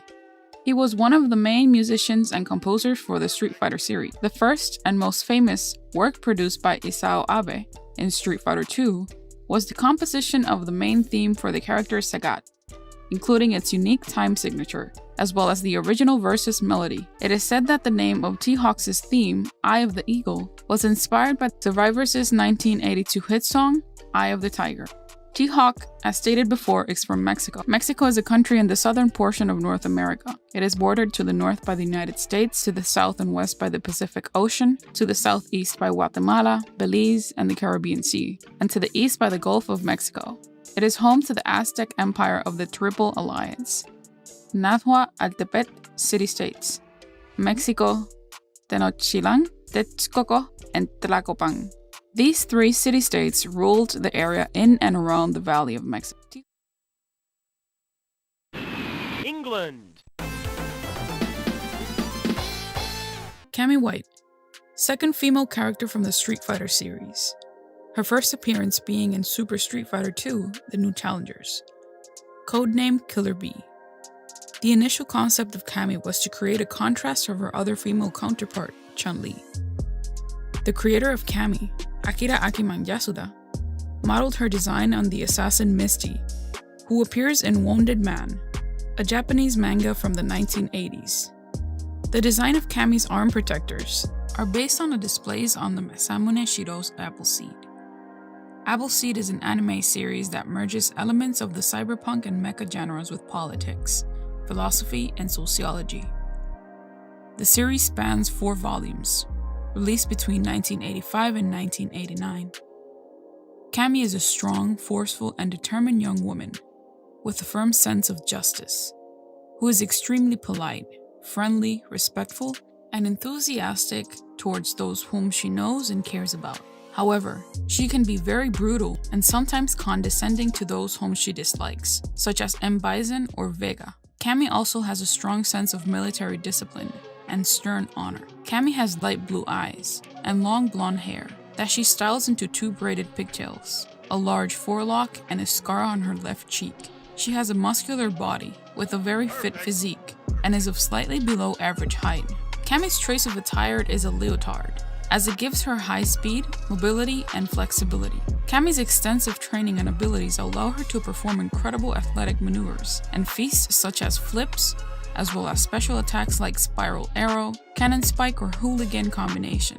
Note that the Spiral Arrow is also called the Cannon Drill, in which the character Cammy White lunges forward during this technique, spinning in a corkscrew manner with her feet leading towards her opponent, performing a short sliding kick along the ground as she lands. This is apparent in her fighting style. Cammy holds pride in her speed and fighting abilities, as noted in her dialogue with some of the other characters. In Super Street Fighter 2 and Super Street Fighter 2 Turbo, Cammy wears her signature outfit, a turtleneck, sleeveless green thong leotard that consists of a Delta Red Triangle insignia on her chest. The Delta Red Triangle insignia is the badge of Cammy's Special Force unit, in which she is part of, with headquarters set in the United Kingdom. The group is active in a wide range of fields, including searching criminals on a global scale, protecting important people, maintaining security, and reconnaissance. Only the most elite soldiers are selected to join Delta Red, and each team is made up of 4 to 5 members. The members of her group are Keith Wolfman, the team leader, Lita Luwanda, bladed weapons expert, Matthew McCoy, heavy weapons specialist, George Jinzu, computer expert and hacker, Hannah Ackerson, team lieutenant and strategist, Shiba Shintaro, collaborator, Simone, mercenary. She also wears a red beret, red socks, black calf-high combat boots, and red gauntlets. Her legs were decorated with marks of green camouflage paint. This classic incarnation is known as Delta Red Cammy. One of the earlier drafts of Cammy's character design was her wearing a harness and a gun holster, details in which were eventually incorporated into her Street Fighter V default design. She was, at one time, a deadly clone assassin that was working for Shadowloo before breaking free and becoming an M16 operative for the British government. In her early story, starting from the Street Fighter Alpha series, her birthplace and history were unknown. She was a soulless person who seemingly broke free of her brainwashing and traveled the world to find out the truth. Eventually she faced M.Bison, and she asked him what her purpose was in life. He told Cammy that she was to serve him, although he realized that Cammy became much stronger during her journey. Cammy wins her battle against M.Bison, but is hit by a bolt of electric current and knocked down. Once again, she is brainwashed to erase her memories of whatever discovery she made during her journey. Later in the Street Fighter series, Cammy was sent to assassinate Dhalsim. Dhalsim used his spiritual powers to make her self-aware, and she realized that Shadowloo was controlling her. Cammy confronted Bison. He told her that she was meant to become his next body, after his current physical manifestation was destroyed by his own psycho power. M.Bison explained to Cammy that she was a clone of himself, who possessed a small portion of his psycho power, and that if he were to die, she would die as well. In the Super Street Fighter 2 series, Cammy awoke with amnesia, and Delta Red took her in. While she could not remember her past, she retained nearly all the fighting capabilities that were implanted in her during her tenure with the Shadow Lu. This made her a very valuable asset to the team. The second World Warrior tournament was announced, and discovering that M.Bison was part of it, Cammy felt a strange connection to him and entered the tournament. She confronted Bison, who told her that she is a copy of him, that he planted her in Delta Red, but didn't count on her losing her memories, and that he had no further use of her. She later joined the battle against Bison, along with her allies when the tournament ended. After Bison was defeated, her Delta Red teammates told her that she didn't need to live in the past. In this part of the video, we would like to recall some facts about Cammy that you might find interesting. Cammy's alternate horror costume, a nod to her codename Killer Bee in Ultra Street Fighter 4, has a strong resemblance to QB from the Darkstalkers game, also made by Capcom. Another random fact is that Cammy is among the 2 characters in the Super Street Fighter 4 who have been given a counter Ultra, the QCQ, Cammy's quick combination, with other characters being Fei Long, whose counter Ultra is the Geikiriging. Cammy is the second playable female character in the Street Fighter series, and currently the only one to represent the United Kingdom. Cammy White is indeed one Street Fighter character who, after all of her adversity, still has the courage to fight for freedom and justice. Hong Kong.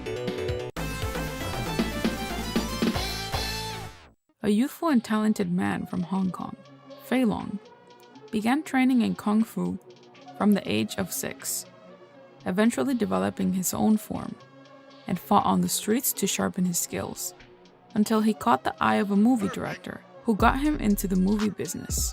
Fei Long was Capcom's homage to the Wing Chun and Jeet Kune Do martial arts master Bruce Lee. Lee Jun-fan, commonly known as Bruce Lee, was a Chinese-American martial artist, actor, director, martial arts instructor, and philosopher. He was the founder of the Jeet Kune Do, a hybrid martial arts philosophy, drawing from the different combat disciplines that is often credited with paving the way for modern mixed martial arts, also known as MMA. Lee is considered by critics, media, and other martial artists to be the most influential martial artist of all time, and a pop culture icon of the 20th century, who bridged the gap between East and West. He is credited with helping to change the way Asians were presented in American films. Son of Cantonese opera star Lee Hoi-shuen, Lee was born in the Chinatown area of San Francisco on November 27, 1940, to parents from Hong Kong, and was raised with his family in Kowloon, Hong Kong. He was introduced to the film industry by his father, and appeared in several films as a child actor. His early martial arts experience included Wing Chun, Tai Chi, street fighting, and boxing, winning the Hong Kong School's boxing tournament.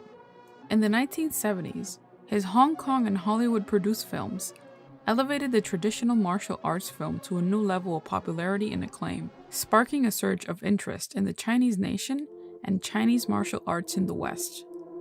The direction and tone of his films dramatically influenced and changed martial arts and martial arts films worldwide. He is noted for his roles in 5 feature-length martial arts films in the early 1970s. Lo Wei's The Big Boss in 1971, Fist of Fury in 1972, Golden Harvest: Way of the Dragon in 1972, directed and written by Lee, Warner Brothers' Enter the Dragon in 1973, and The Game of Death in 1978, both directed by Robert Clouse. Bruce Lee left a great legacy in the martial arts community. The similarity of the two is uncanny. They are both from the same city of Hong Kong. Fei Long also lets out similar battle cries to Lee, and is just as furious and fast. Also, Fei Long is Chinese for flying dragon. Bruce Lee's Chinese screen name was Li Xiaolong in Mandarin, and Li Xiulong in his preferred Cantonese, the latter 2 characters meaning Little Dragon. Fei Long was one of the earliest Bruce Lee-inspired characters in the fighting games, after Kim Dragon from World Heroes, and Liu Kang from Mortal Kombat, but predating Hong Fu from Fatal Fury. martial law, and his son Forest Law from the Tekken series. In Street Fighter X Tekken, some characters even mistake martial law for Fei Long in their win quotes. Other notable Bruce Lee-based characters include Li Long and Maxi from the Soul Calibur series, John Lee from the Dead or Alive series, and Long from Shuang Do Shiwang. Fei Long also bears a notable resemblance to Kenshiro from the Fist of the North Star manga and anime series. In his ending for Super Street Fighter II, he directly references Bruce Lee and his son Brandon Lee when he says, "There can never be another legend like the Great One and his son," although his reference is not present in the Japanese version. Also, a statue of Bruce Lee can be seen when the students are training. Fei Long most of the time is very serious, with a calm exterior, although he can be roused to anger. In his rival fight against the Bell, he is calm at first, but loses his temper when the Frenchman asks him for a fight. He is full of fighting spirit and takes great pride in his fighting style, Hiten Ryu, which he seeks to honor in all ways possible. He despises all that is evil. Fei Long also enjoys a good match. Although he is a famous martial arts movie actor, he still takes his time to appear at the underground fighting areas to find a worthy opponent to spar with, as seen in Street Fighter II, the animated movie. There are also times when Fei Long is shown to be a little cocky in many of his actions, and also win quotes against certain characters. Fei Long's fighting style is a form of Kung Fu, derived from Bruce Lee's Jeet Kune Do. In one of his Street Fighter IV win quotes, he refers to it as Hiten Ryu. The Hiten Ryu is the martial arts style developed and used by Fei Long. It is a form of Kung Fu based on Bruce Lee's Jeet Kune Do. Hiten Ryu focuses on a variety of acrobatic kicks and rigid strikes, which gives him a powerful up-close frame, trap and pressure playstyle that allows him to bob and weave in the neutral game with solid pokes, as well as to gap close if needed. However, aside from his weakness of lacking far-range attacks and projectiles, Fei Long also has difficulties trying to get solid conversions off of his crouching attacks. Despite some of these attacks, such as his crouching HP having solid range, since it cannot be cancelled into anything. He has two special techniques in his debut appearance in the Super Street Fighter II, the Rikaken, a series of rushing punches, and the Shienkiaku, a jumping flame kick. This technique is also referred to as the Rising Dragon Leg, due to its similarity with Ryu and Ken's Shoryuken, Rising Dragon Fist, and its similar input command. The Rekukyaku, a latter addition in the Street Fighter II games, is a technique in which Fei Long jumps towards the opponent with a spread kick. His super combo is the Reka Shinken, a more powerful version of the Rikaken. Like Bruce Lee, Fei Long is native to Hong Kong. The Hong Kong Special Administrative Region of the People's Republic of China is a metropolitan area and special administrative region of China, on the Eastern Pearl River Delta in South China. In South China, with over 7.5 million residents of various nationalities and a 1,104 square kilometer territory, Hong Kong is one of the most densely populated places in the world. Originally a sparsely populated area of farming and fishing villages, this territory has become one of the world's most significant financial centers and commercial ports.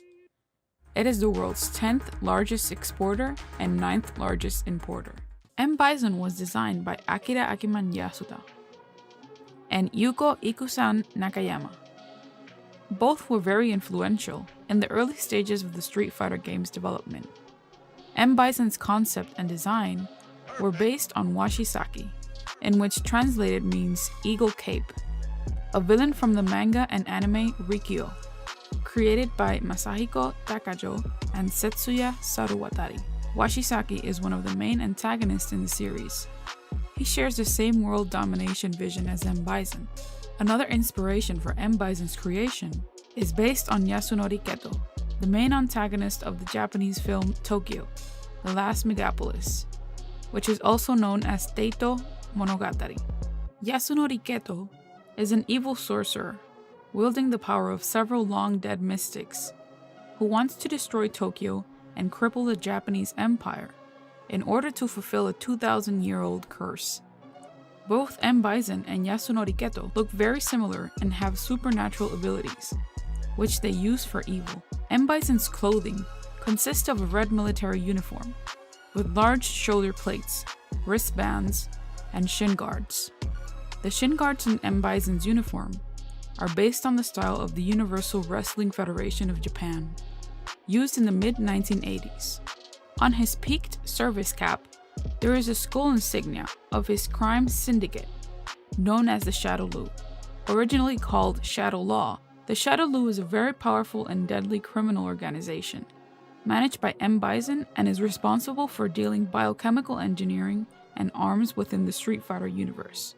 As the founder and leader of the Shadow Lu, M.Bison uses as many illegal methods as possible to achieve his destructive and barbaric goals, ranging from drug trafficking to illegal human experimentation. His uniform resembles Japanese and Chinese imperial uniforms, with the color of the uniform being red. His uniform may also have influences on the uniforms worn by the SS officers from the Nazi Germany. The skull on M.Bison's visor and the first letter of the Shadow Lu on his belt is shaped as a single Sig runa. The Sig runa symbolizes victory. It represents the sun. M.Bison wears a dark-colored cape in the Alpha series, where he appears with his original body. From Street Fighter 2 on, and in the Capcom vs SNK series, he appears with a much slimmer body and removes his cape before battle. M.Bison has neatly cut black hair under his peaked cap, which he is almost never seen without. His eyes were originally red, both within and outside the irises, though the irises were still visible.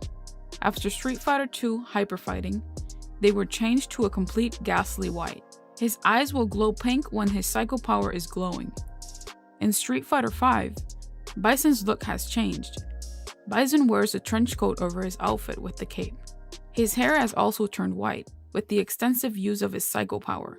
The psycho power is M.Bison's source of evil, negative and psychotic energy. Psycho power has been described as the dark side of the soul power, a power demonstrated by Rose. The psycho power can be compared to the dark side of the Force in Star Wars, and Rose's soul power to the Force. The psycho power feeds off the fear, anger, and the hatred of others. This energy can also affect the skin, body, color, eyes, and hair of people, as shown in the case of Violent Ken and Bison. There isn't much known about the history of the psycho power and the users before the time of Shadow Lu, including how M.Bison obtained the secrets of soul power's negative aspects, except that it is amplified by negative emotions such as hatred, and that to master it, one must purge all good and light within oneself. It is rumored that in the past, M.Bison's master was the only known person in the world who could manipulate it. It is also said that, before his death at the hands of Bison, he passed the power to only 3 students, Bison himself being one of them. M.Bison has several moves in which he unleashes his psycho power. Those moves are his Psycho Crusher, Head Press, Psycho Inferno, and Double Knee Press. M.Bison also uses his psycho power in a variety of weapons which are Psycho Drive. In the Street Fighter Alpha series, Shadow Lu had created the Psycho Drive, a weapon that can be used to store psycho power for brainwashing people at the request of Bison himself. Beelzebub. Beelzebub is a satellite used by Shadow Lu that is referred in various supplemental materials. Shadow Lu uses Beelzebub to study Pandora. Beelzebub is also known to have orbital laser cannon capabilities, utilizing psycho power as a power source. Crystal Idol.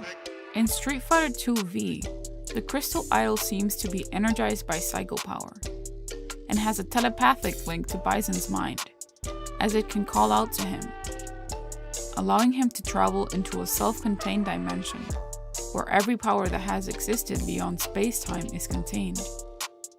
M.Bison is an archetypal villain, motivated by his own self-serving interests and lust for absolute power through world domination. He is a megalomaniacal and psychopathic dictator and terrorist, who seeks to rule the world with an iron fist, whilst also being universally regarded as the greatest and most powerful martial artist of all time. and will readily destroy anything or anyone who dares to stand between him and his goals. Possessing a vast ego and god complex, Bison is physically incapable of feeling empathy for others, and even takes pleasure in watching people suffer at his hands, never feeling a shed of regret or remorse for the numerous atrocities that he has committed. In many ways, Bison's characterization is comparable to the clinical diagnosis of a real-life psychopath. Bison's malevolence and sadism are reflected in his iconic smile, a very wide grin that exposes not just all the teeth, but even the gums. One of the most iconic actors that have portrayed M.Bison in movies was actor Raul Julia. Famous for his quote in the Street Fighter, the movie, "For you, the day Bison graced your village was the most important day of your life. But for me, it was Tuesday." This perfectly cemented the attitude of Bison towards everything, feeling lack of compassion or remorse. Raul Julia perfectly embodied the part of M.Bison. We, the Street Fighter universe, want to give homage to this amazing Puerto Rican actor, Raul Rafael Julia. Thank you for the memories.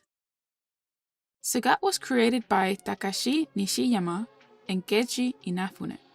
The concept of Sagat is said to be inspired by a real-life Muay Thai fighter named Sagat Bet Yindi. Sagat Bet Yindi is a former Muay Thai professional boxer, Muay Thai fighter, actor, and trainer, who is considered to be one of the greatest Muay Thai fighters of all time. 3 times Lumpini, 3 times Rajadamern champion, and Muay Thai and kickboxing champion.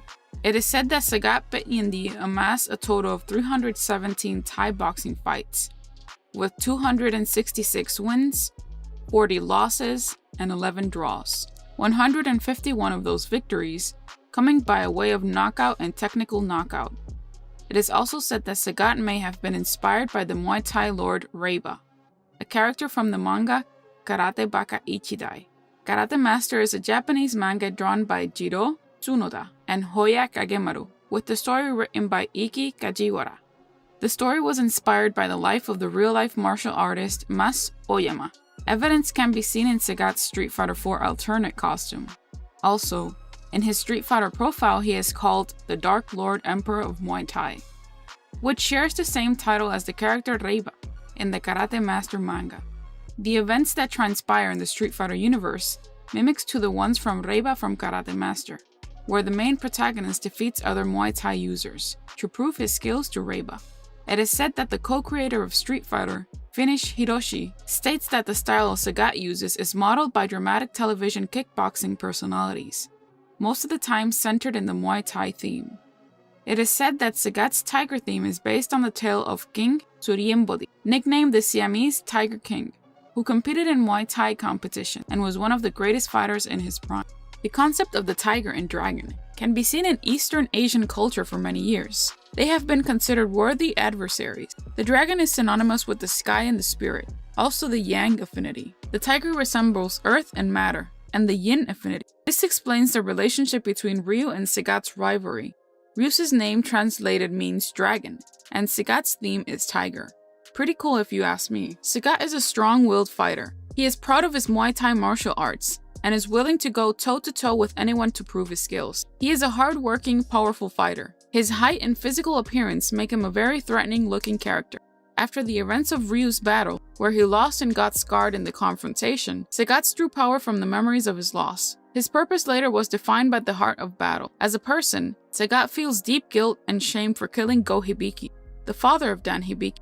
Go Hibiki hurts Sagat's eye, the reason as to why he wears an eye patch. Later in life, Dan Hibiki faces Sagat. Out of respect, Sagat lets him win, seeing how easily hatred can corrupt his soul. Sagat later in the series became a good guy and changed his ways. In Street Fighter X Tekken, he helps Dhalsim find and rescue village children. Even when offered the mighty power of Pandora, Sagat refuses, stating that a king like him doesn't need the power of the gods. It makes the children's safety his top priority. Pandora is the name of a mysterious cubical object that fell from space and crash-landed on Earth. It is the main plot point in the story of Street Fighter X Tekken. Sagat appreciates opponents that are worthy and strong-minded, while greatly despising people who take unfair and dishonest advantages in combat. His win quotes show him to be a proud and belittling man. This has long since given way to a more honest, advisory side that still contains his characteristics straight to the point bluntness. The Thai word Sagat means to intercept or to stop something from advancing. It can be interpreted to mean guardian or protector.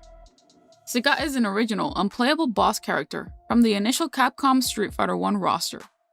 Sagat became playable in upcoming updates of the Street Fighter series. Sagat was a former member of the Shadowloo terrorist organization and personal bodyguard of Bison. Sagat is of tall, muscular build. His height is 7 feet 5 inches. His original gear were purple trunks with yellow trims. He also wrapped his hands and feet. He is the 4th tallest character in the Street Fighter franchise, behind the likes of T.Hawk, Hugo, and Abigail. Sagat was the only character from the initial lineup in Street Fighter that was created by another artist.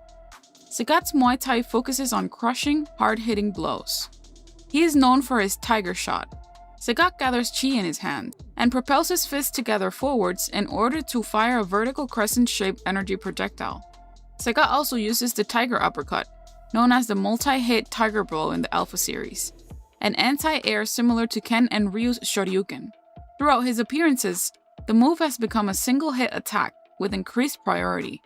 He possesses the tiger knee as well, which works as an approach and a longer distance punishment. The moves were created by Street Fighter planner Hiroshi Matsumoto. Due to Ryu and Ken being shorter than Sagat, Hiroshi noticed that Sagat's punches and kicks were not hitting them. Since Sagat was the final boss, he created Tiger Shot, a move that can hit Ryu and Ken reliably while beating out their Hadouken. Sagat was born in Thailand, a country in which his Muay Thai style of fighting is very famous. Formerly known as Siam, and officially the Kingdom of Thailand, is a country in Southeast Asia. It is located at the center of the Indo-Chinese peninsula, with a population of over 66 million people. Thailand is bordered to the north by Myanmar and Laos, to the east by Laos and Cambodia, to the south by the Gulf of Thailand and Malaysia, and to the west by the Andaman Sea and the southern extremity of Myanmar. It also shares maritime borders with Vietnam in the Gulf of Thailand to the southeast, and Indonesia and India on the Andaman Sea to the southwest. Bangkok is the nation's capital and largest city. Balrog is a tall African-American boxer with a strong build and a lot of muscle.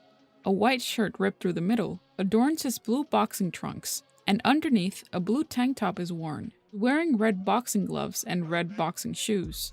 From the time of Street Fighter 2 release, his short hairstyle is similar to Mike Tyson's. At the time, official artwork also showed him without a canine tooth in the upper right corner of his mouth. Balrog is generally self-centered, irrational, hot-tempered, rude, and sadistic. In addition to displaying an insatiable need for money, the belligerent pugilist also exhibits a vicious, mean streak, often refusing to accept responsibility for his actions. Though he was a prize boxer once, Balrog was known to intentionally cheat in his fights whenever he felt like it. The role of the leader for the organization fell to Balrog upon M.Bison's death from Street Fighter Alpha 3, and the organization collapsed immediately, forcing him to work security at casinos and other places in order to survive.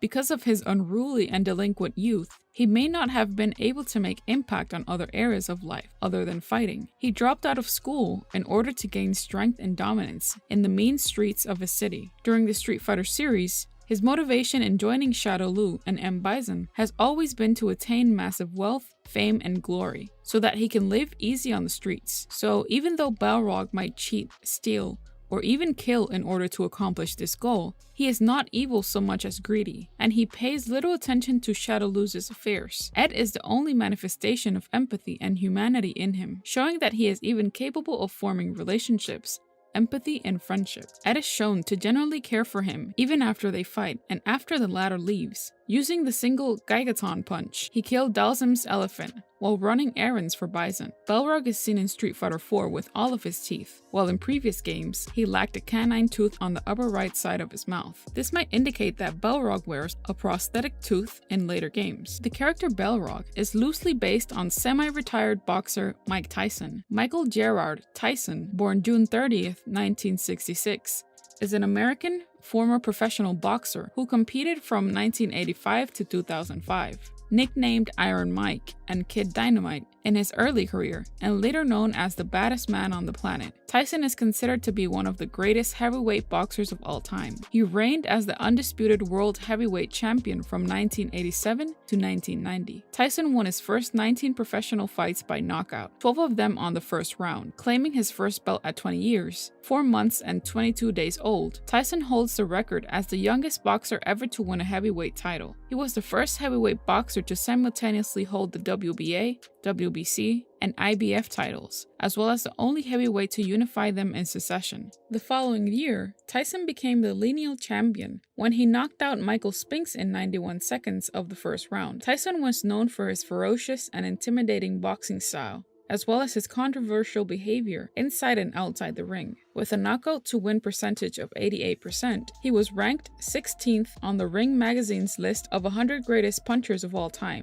and first on ESPN's list of the hardest hitters in heavyweight history. Sky Sports described him as perhaps the most ferocious fighter to step into a professional ring. He has been inducted into the International Boxing Hall of Fame and the World Boxing Hall of Fame. Throughout his childhood, Tyson lived in and around neighborhoods with a high rate of crime. Tyson was repeatedly caught committing petty crimes and fighting those who ridiculed his high-pitched voice and lisp. By the age of 13, he had been arrested 38 times. When Street Fighter II was localized in the United States, Capcom was afraid of a lawsuit from Mike Tyson over a character with his likeness, as well as a similar sounding name, his Japanese name being M.Bison. Additionally, when the designers presented the game to Capcom USA's marketing department, they believed that the name Vega did not fit the character it was given to. They decided to rotate the names of 3 of the 4 boss characters in the following manner. The boxer is known as M.Bison in Japan and Balrog in the US. The Spanish assassin bullfighter is known as Balrog in Japan and Vega in the US.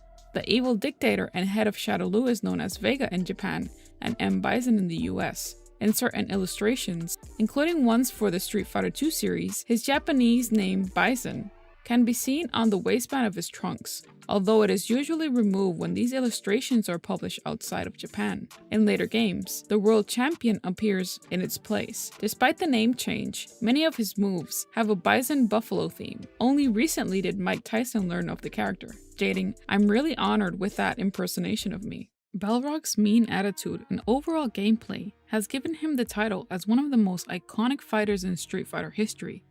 Vega's concept of being a Spanish ninja was not originally in the planning. In the later phases of development, a handful of concepts such as a ninja character, a Thai character, and a Spanish character were left incomplete, to which artist Kayegama was assigned to create. Initially, Vega was meant to be a Thai ninja, but was suddenly told to make a Spanish ninja, in a similar style to the nameless Asura, an antagonist of the Fist of the North Star series, known for his immense agility, distinct mask, bladed weapons, and braided ponytail.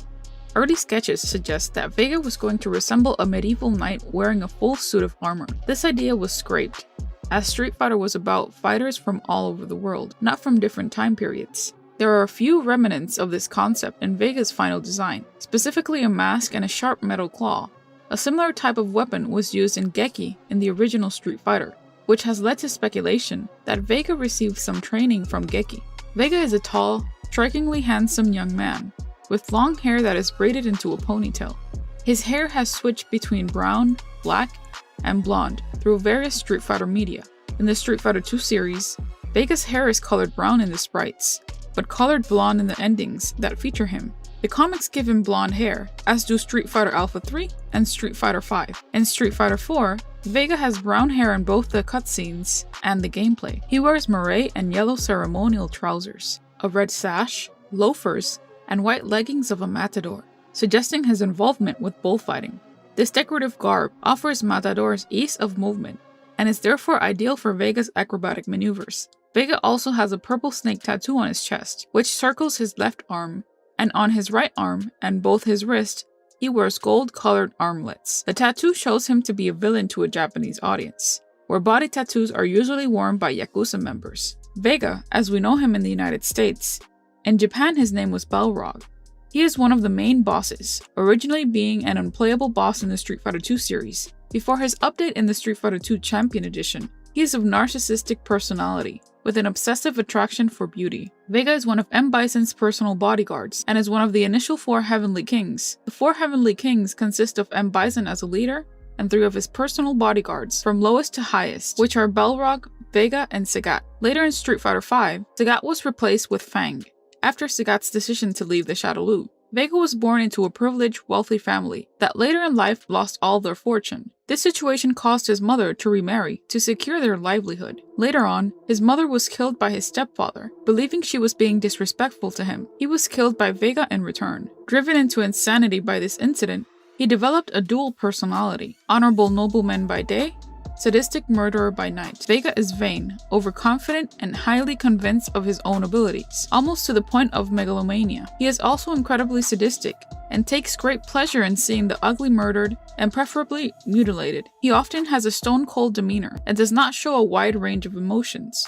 Vega has a white mask that is lacking in facial features or expressions. There is a purple symbol on his mask, the same color as his tattoos. It is difficult to tell how durable his mask is. On one hand, Vega is able to crush it to dust with one hand if he loses due to a time over in Street Fighter Alpha 3. On the other hand, it takes several hits before the mask falls off, and even then, he can easily pick up and reapply the mask, with no apparent lasting damage. Much like Sagat's eye patch in earlier games, Vegas' claw will always appear on whatever arm matches the direction he is facing. If he is looking to the left side of the screen, it will appear on his left arm, and if he is looking right, it will be on his right. Due to sprite mirroring, in the Street Fighter EX series, it will always be on his right arm. In Street Fighter 4, however, he changes his claw every time he switches sides, without mirroring. This can be seen in his tattoo, his accessories, and in the mark on his mask. Curiously enough, during the versus screen, his portrait won't be mirroring all the accessories either, with the unique exception of his claws. In Street Fighter V, Vega retained his claws and red waist sash, but is now wearing a partially open white shirt. His traditional matador pants are now a light blue denim. The purple snake tattoo that encircles his torso can still be partially seen. His alternate costume is an altered version of his outfit. The sleeves of his frill shirts are short, and his signature mask is replaced with a golden opera mask. His blonde hair is tied in a slick back ponytail, with a long single fringe in the center of his head. It is said that his weapon of choice is the bagnak. The bagnak is a fist-load claw-like weapon, originating from the Indian subcontinent, designed to fit over the knuckles or be concealed under and against the palm. It consists of 4 or 5 curved blades, affixed to a crossbar or glove, and is designed to slash through the skin and muscle. It is believed to have been inspired by the armament of big cats, and the term bagnak itself means tiger claws in Hindi.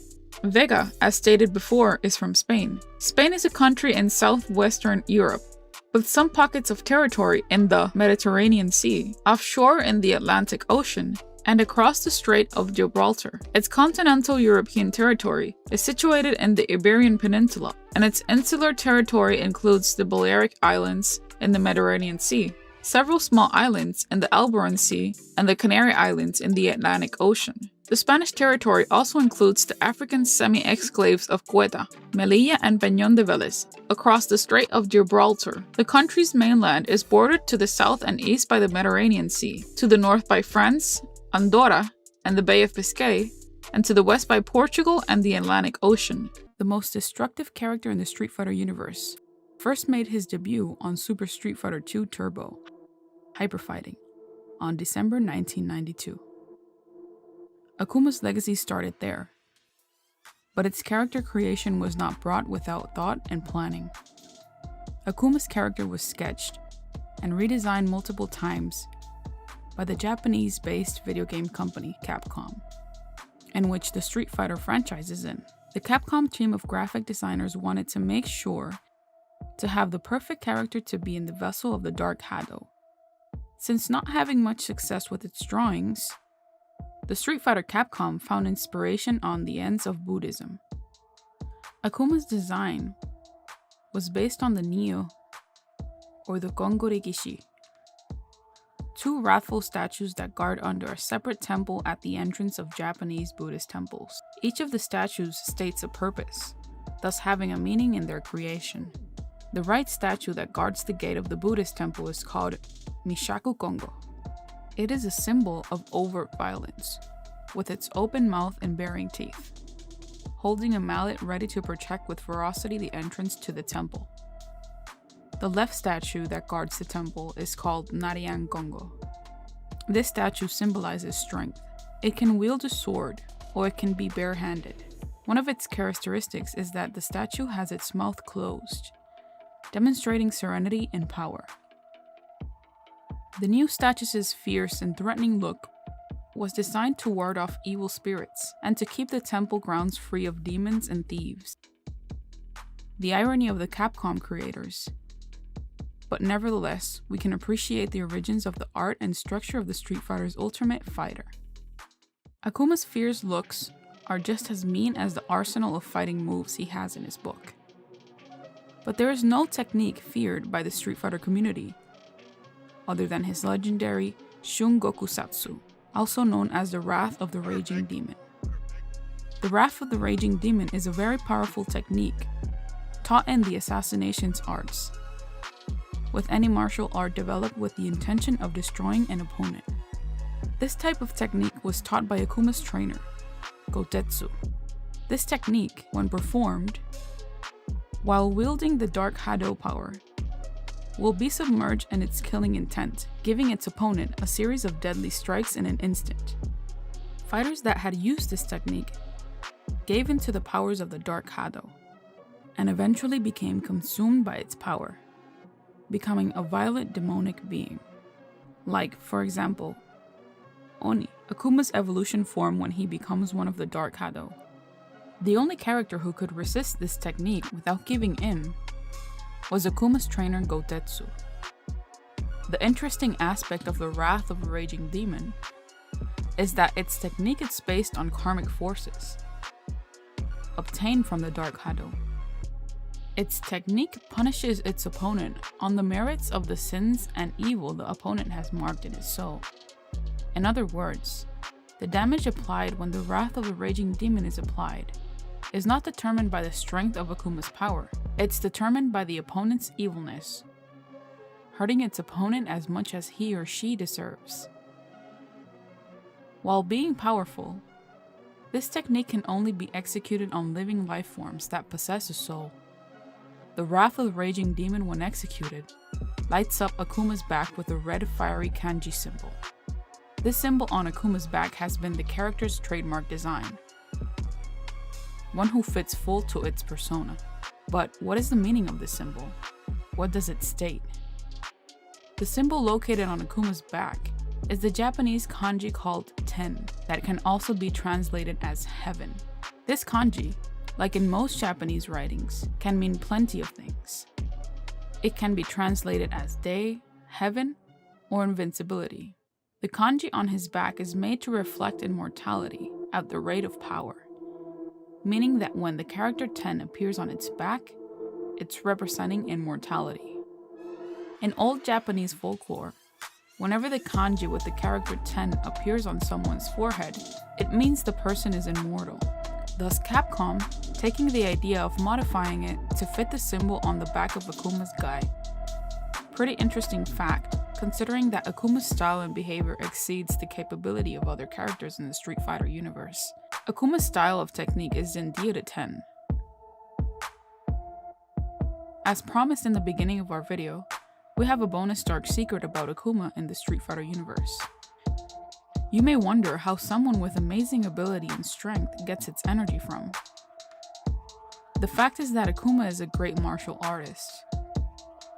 He is also indeed a human and needs to feed himself from time to time. But what does a character like Akuma eat? In this prequel film, made by a Capcom-approved fan called Street Fighter Assassin's Fist, we can delve inside Akuma's training regimen when he is exiled from his trainer's dojo. We can see in this short how Akuma uses his Hadouken technique to fish by the lake. By hurling Hadoukens to the lake, he can pick up the unconscious fish that floats on the top, making it an easy meal for Akuma. Hadouken's fishing at its finest. Now, thinking about all the power Akuma expels out of his body, I personally think a couple of fish would not replenish his power and stamina. But at least the guy eats healthy. Maybe that's why he does not need that much food to begin with. But indeed, it's a peculiar fact that makes the character more relatable to his human side. After all, even though he is a strong individual, he is still human. Akuma's character in the Street Fighter universe will always be one of intrigue and mystery. A powerful godlike being in which his only objective is to be the strongest in the world, achieve superhuman strength, power and status, and to rain terror on any challenger that opposes him. Akuma's legacy to push the boundaries of inner power and display it in the battle arena is what makes this character so amazing. Personally, and to most of the viewers, its favorite character in the Street Fighter saga. The Dark Hado Master himself has secrets in his name that fills the very existence of its personality. We have shown the other side of the mysterious character from the Street Fighter verse. In this video, we have learned some of Akuma's most notorious dark secrets, from its character design origins to the power of the wrath of the raging demon, and how it can be lethal with its murder intent. We have described the meaning behind Akuma's red fiery kanji symbol on the back of his guy, and even found out how he managed to feed himself by using the Hadouken fishing technique.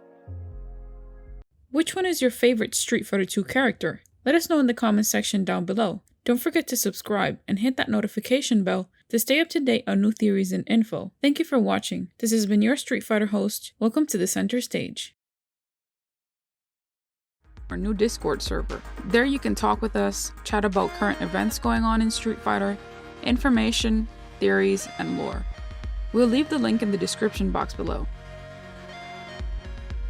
We want to thank everyone for tuning in and becoming part of this Street Fighter community. We want to thank you for your positive comments towards our channel because it only habilitates us to grow even more. From the Street Fighterverse crew, we thank you.